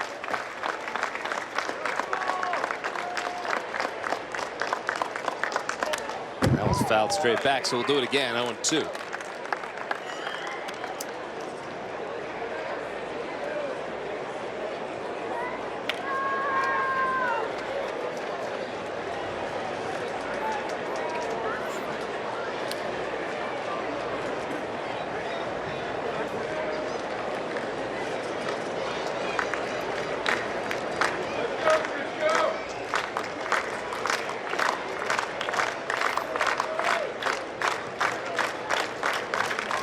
The 0-2 pitch is in the dirt and it gets past McBride. That's going to score another run. Runners advance to second and third as well. And that's a shame as they had him 0-2. So another run across for the Orioles. They lead at 5-3. McBride trying to just backhand that one.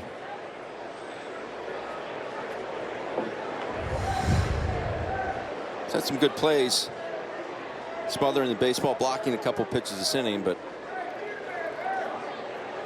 that one gets away from him. No, he still has to get Chance Cisco with a base open now down there at first, but left-handed matchup for Curtis. He's ahead 1-2.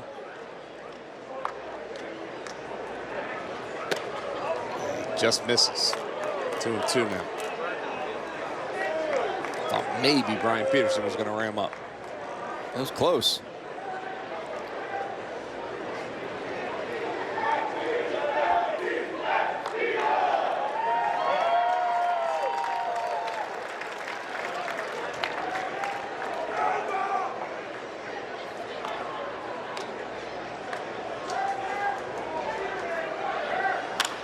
Swung on, fly ball right field. Calgill at the edge of the warning track makes the catch for the final out of the inning. So Orioles push a couple across and they lead it by 2 as we head to the bottom of the 8th.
Is presented by the authority of the Phillies. It may not be reproduced or retransmitted in any form, and the accounts and descriptions of this game may not be disseminated without the express written consent of the Phillies.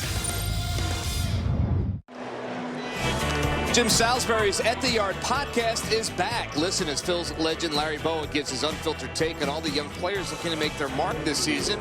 He always gets great guests, so be sure to listen all season long. Find it on NBCSportsPhiladelphia.com, Apple Podcasts, Google Play, or wherever you get your podcasts. Cal Franco makes his way to the clubhouse. His afternoon is over. Larry Bowa's unfiltered take? That's right. Did you think it would be filtered? I've never known him to filter anything. Miguel Franco signs a couple of autographs before he heads into the clubhouse. It's a home run for him today, which is great to see. Richard Blyer is the new pitcher for the Orioles. And Matt McBride steps to the plate for the Phils, his first at bat. Phils trail at 5-3 now. And first pitch from Blyer is on the inside corner for a strike. Well, today's a perfect example of why records do not matter in spring training baseball. This is true.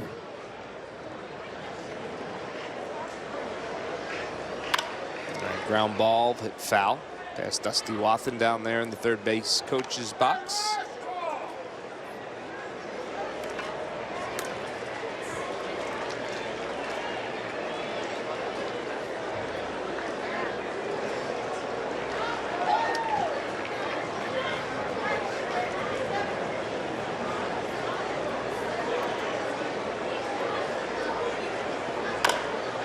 Another one, almost identical. Foul ball down the third base line. So 0-2 to Matt McBride.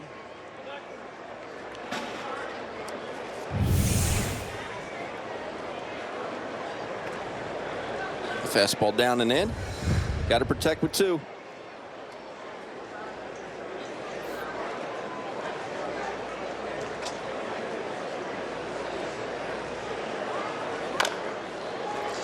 And this is becoming a habit. Wathan's going to field this one. Look at that. He just grabbed it and he handed it to a fan.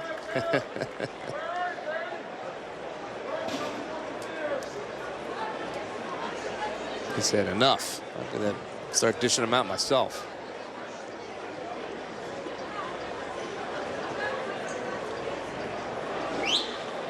And that one skips about 2 feet in front of the plate. So 1-2 to Matt McBride.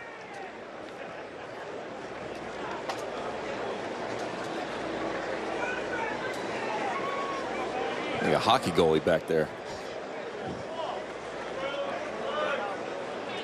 Glove save and a beauty. Man.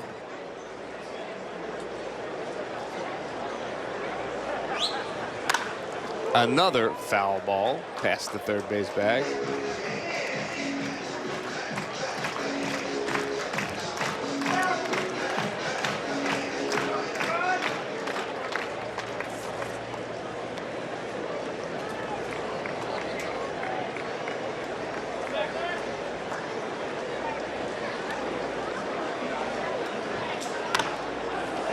Ben, you want to call that one?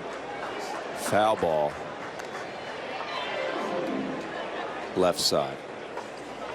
Well done.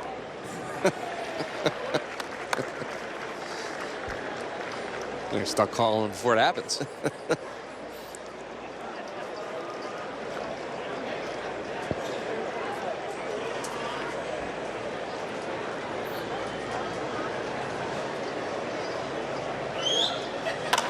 And that one is on the left side. The baseman has it, flips over to first to get McBride in time. So, well, you figured he'd hit it to the left side of the diamond. Nice play by Reyes over there, and that's the first out. Yeah, I figure you got to be ready over at third base at this point, right? And Reyes showing some range there for a big fella. So Colin Cowgill will be the batter with one out here in the eighth.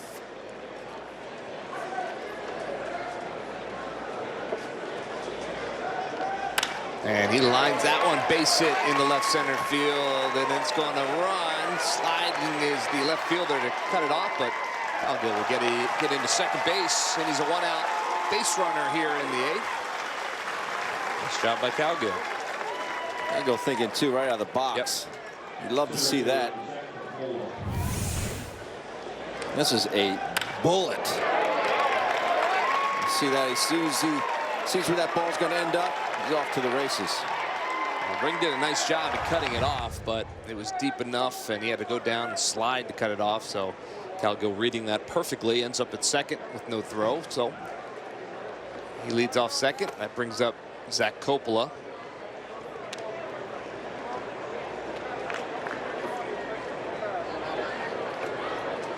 I was trying to think where exactly that ball would be in the outfield before I would have shut it down at first.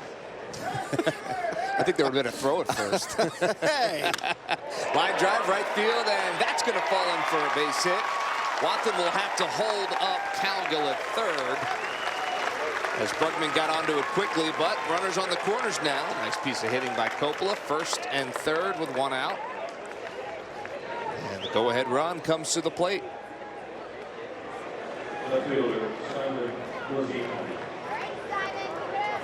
Simon Muzziotti is the batter for the Phils. I didn't mean that, Ben. Yes, you did. Yeah, I did.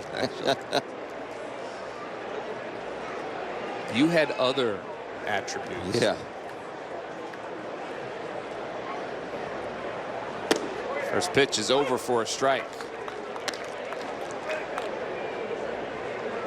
I think you were very friendly.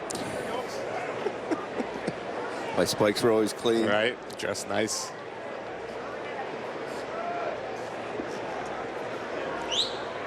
Ground ball up the middle. That could be two. Flip to short for one. Over to first. No, not in time, as Muzziotti got down the line quickly. The run will score.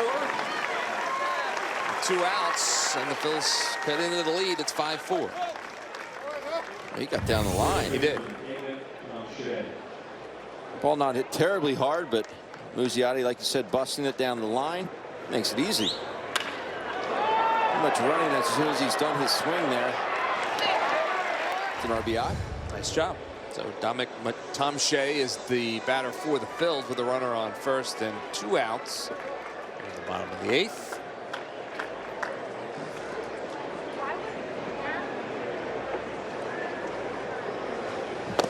Tom Shea takes that one inside for a ball.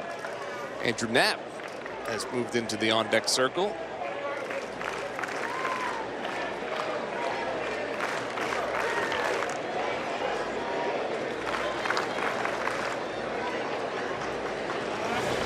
Throw over.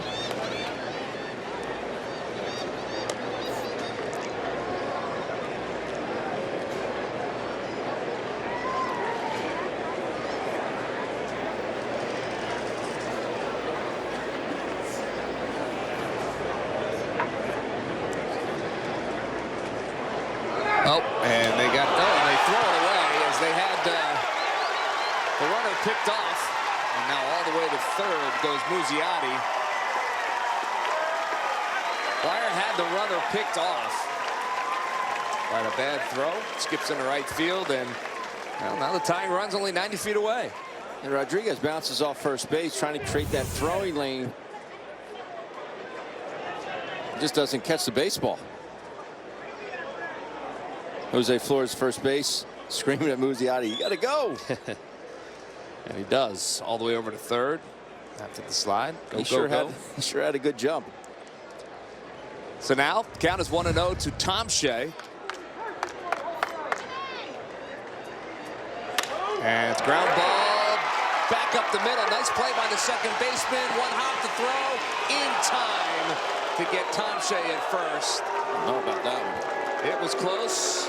No replay here in spring training. So Phils come close to tying it. Instead, we head to the end of the 8th. It's 5-4 Orioles.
for Orioles.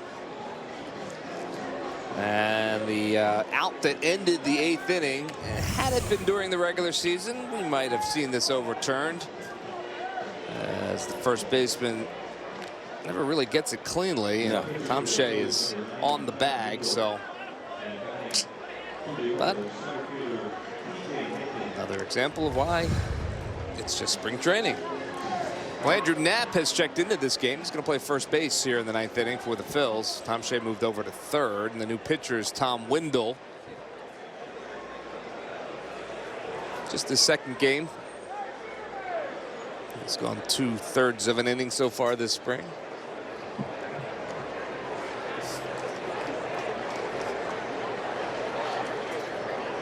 TJ Nishting is the first to face him, and he swings through that pitch. 0-1.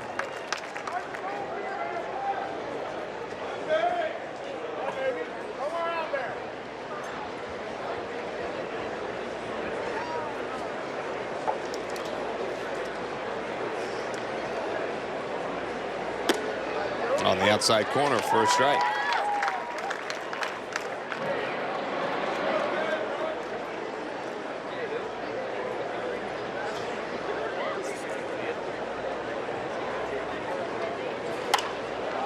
It's popped. Come on back. On the right side. Will it stay in play? It does. And, well, Andrew Knapp, welcome to the ball game.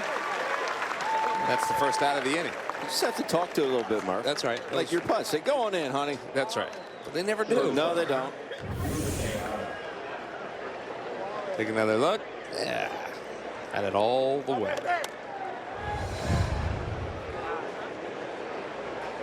So Andrew played a little bit of first base last spring training.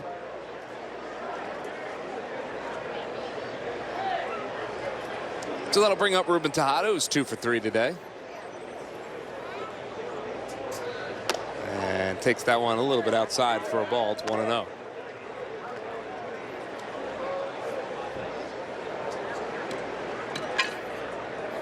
Tom Windle came over from the Dodgers along with Zach Eflin. And the Phils made a trade, sending Jimmy Rollins to Los Angeles.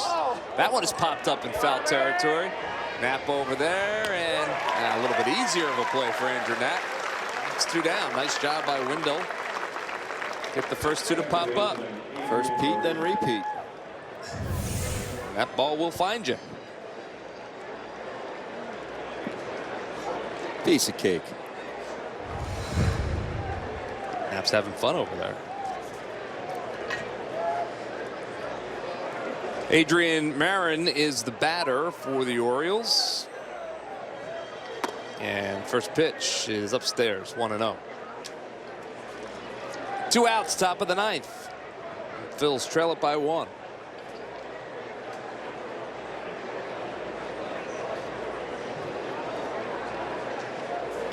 Ground ball inside the bag at third base. That's going to go all the way to the corner. Hits the half wall. And Marin will cruise into second with a double. And he's a 2-out base runner.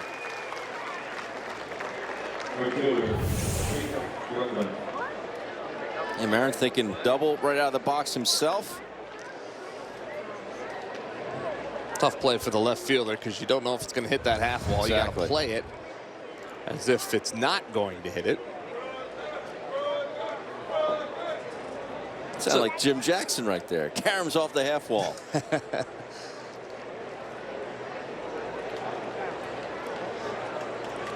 Haven't seen JJ yet this spring. No. He's been busy with his Flyers duties, but he'll be back as that one is lined into right field and over the head of Cowgill. One hops off the wall. That'll score a run. And Brugman chugs into second. Changes places with Marin, and it's another run for the Orioles at 6-4. Some 2-out lightning there. The Orioles, 2 quick pop outs to Andrew Knapp and back-to-back doubles. That one got to the wall in a hurry. We're finished the thought of JJ. He'll be back, of course, with the Phillies radio broadcast team doing the pregame and the postgame show and middle innings at home. Look forward to seeing JJ. Kevin Franzen's in the booth for the radio team today. doing his second game. Larry did make a cameo. Yeah, Larry today. Anderson is here as well, but Wife he's just Christy. here as a fan with his wife Christy. Yep. As Franson's doing all the heavy lifting over there. Line drive, back up the middle, sliding play, and a nice pick over there at first by Andrew Knapp. Have yourself an inning. Happy? Nice job. And that's the final out of the inning. So Andrew Knapp flashing some leather and helping out his shortstop right here.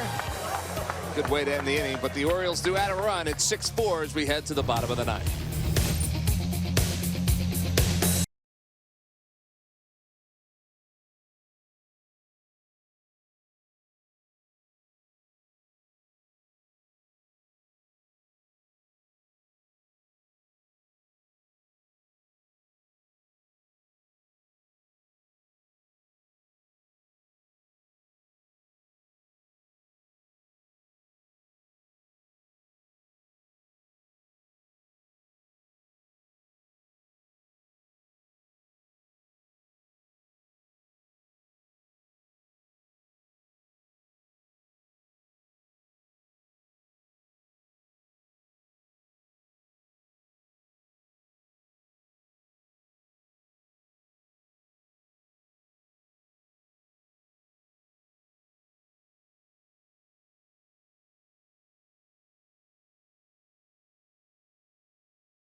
Orioles.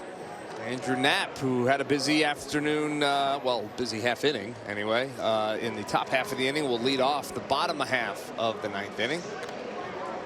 And he will lead it off against Lucas Long, who's the new pitcher for the Baltimore Orioles.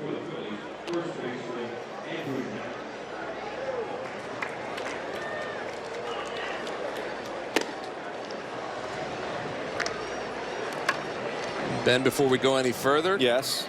I know this is your last game of the spring. We have one more on television. John Kruk will join Tom McCarthy in the booth for that one. And so I want to say it was a pleasure. Absolutely. And we will see you back in Philadelphia as your son Tay gets out of the way. Yeah, it's been fun. It's been a lot of fun. You know, I love working with you guys. I love talking about baseball. Take. What about you?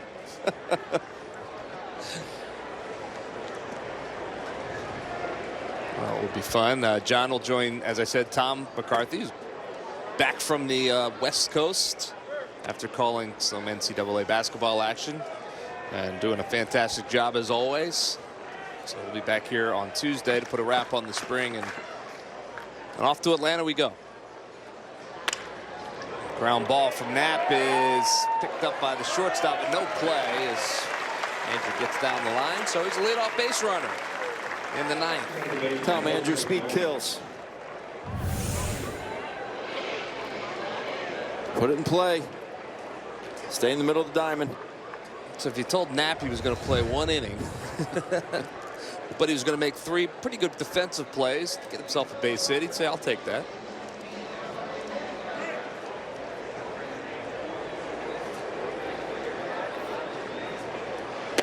And Jose Gomez is the batter for the Phils.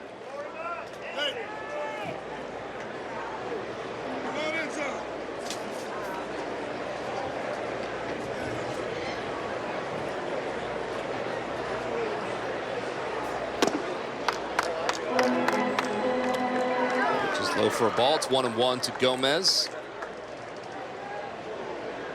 I'm going to miss you guys. I'm sure we'll have our standard text chain going. Which occupies most of our time. So Gomez hits that one down to third. Only play is over to first. High throw, but the tag applied. And Gomez is out at first, but Knapp moves up to second on the throw.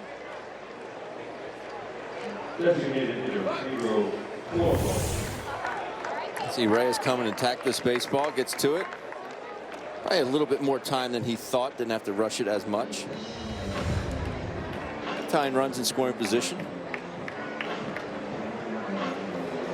Do you think if we published our text chain that we could get get people to buy our book? I think perhaps they could. I think it would have to be censored at some point. Perhaps.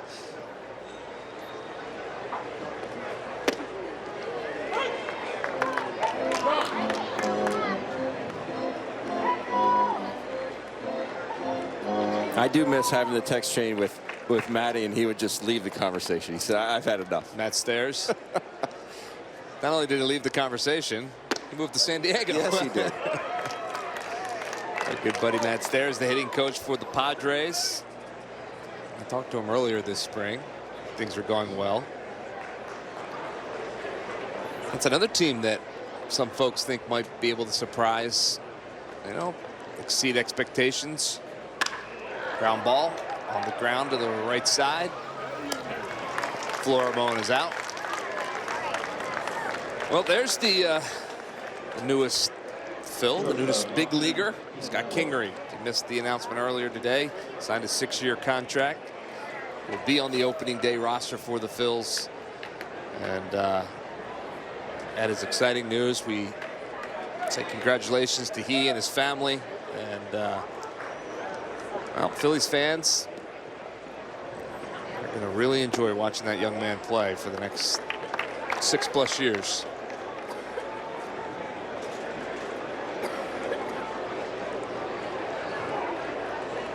Not that money is everything, but it does provide him some financial stability. Absolutely. Happy for him.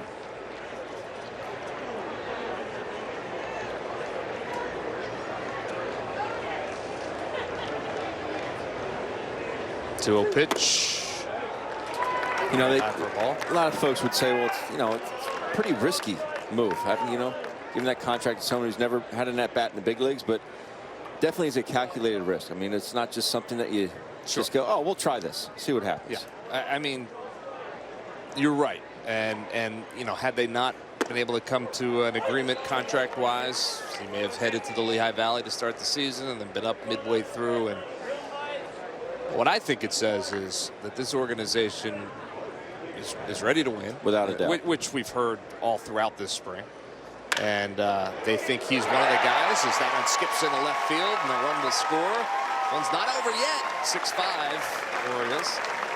But that Scott Kingery is one of the men, one of the 25 men that they think gives them the best chance to win baseball games. And they want him a part of it from the get-go.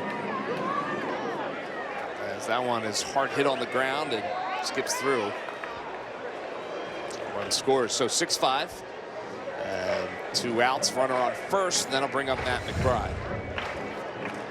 And if you're a fan of the organization, if you're a fan of the Phillies, that's what all you can hope for, is that the guys making the decisions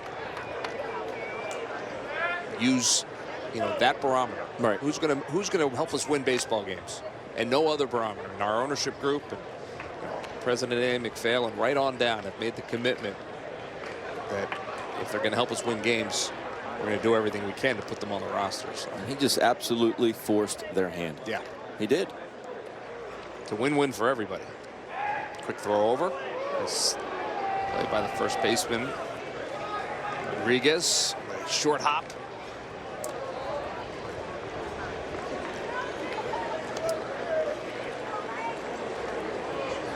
I think McBride should walk it off here. Threatened me with a good time. And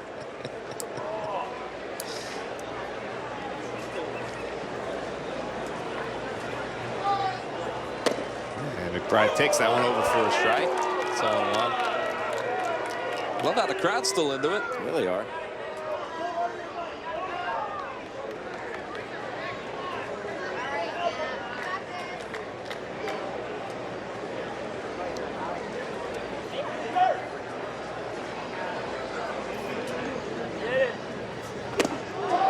Outside corner for a called strike. It's 0-2 now to Matt McBride.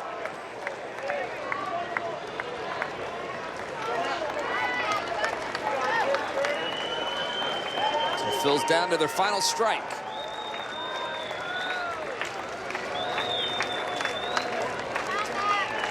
The 0-2 pitch. Swing, the runner advances, no throw. The runner in scoring position. 2 outs. The count is 1-2 to Matt McBride.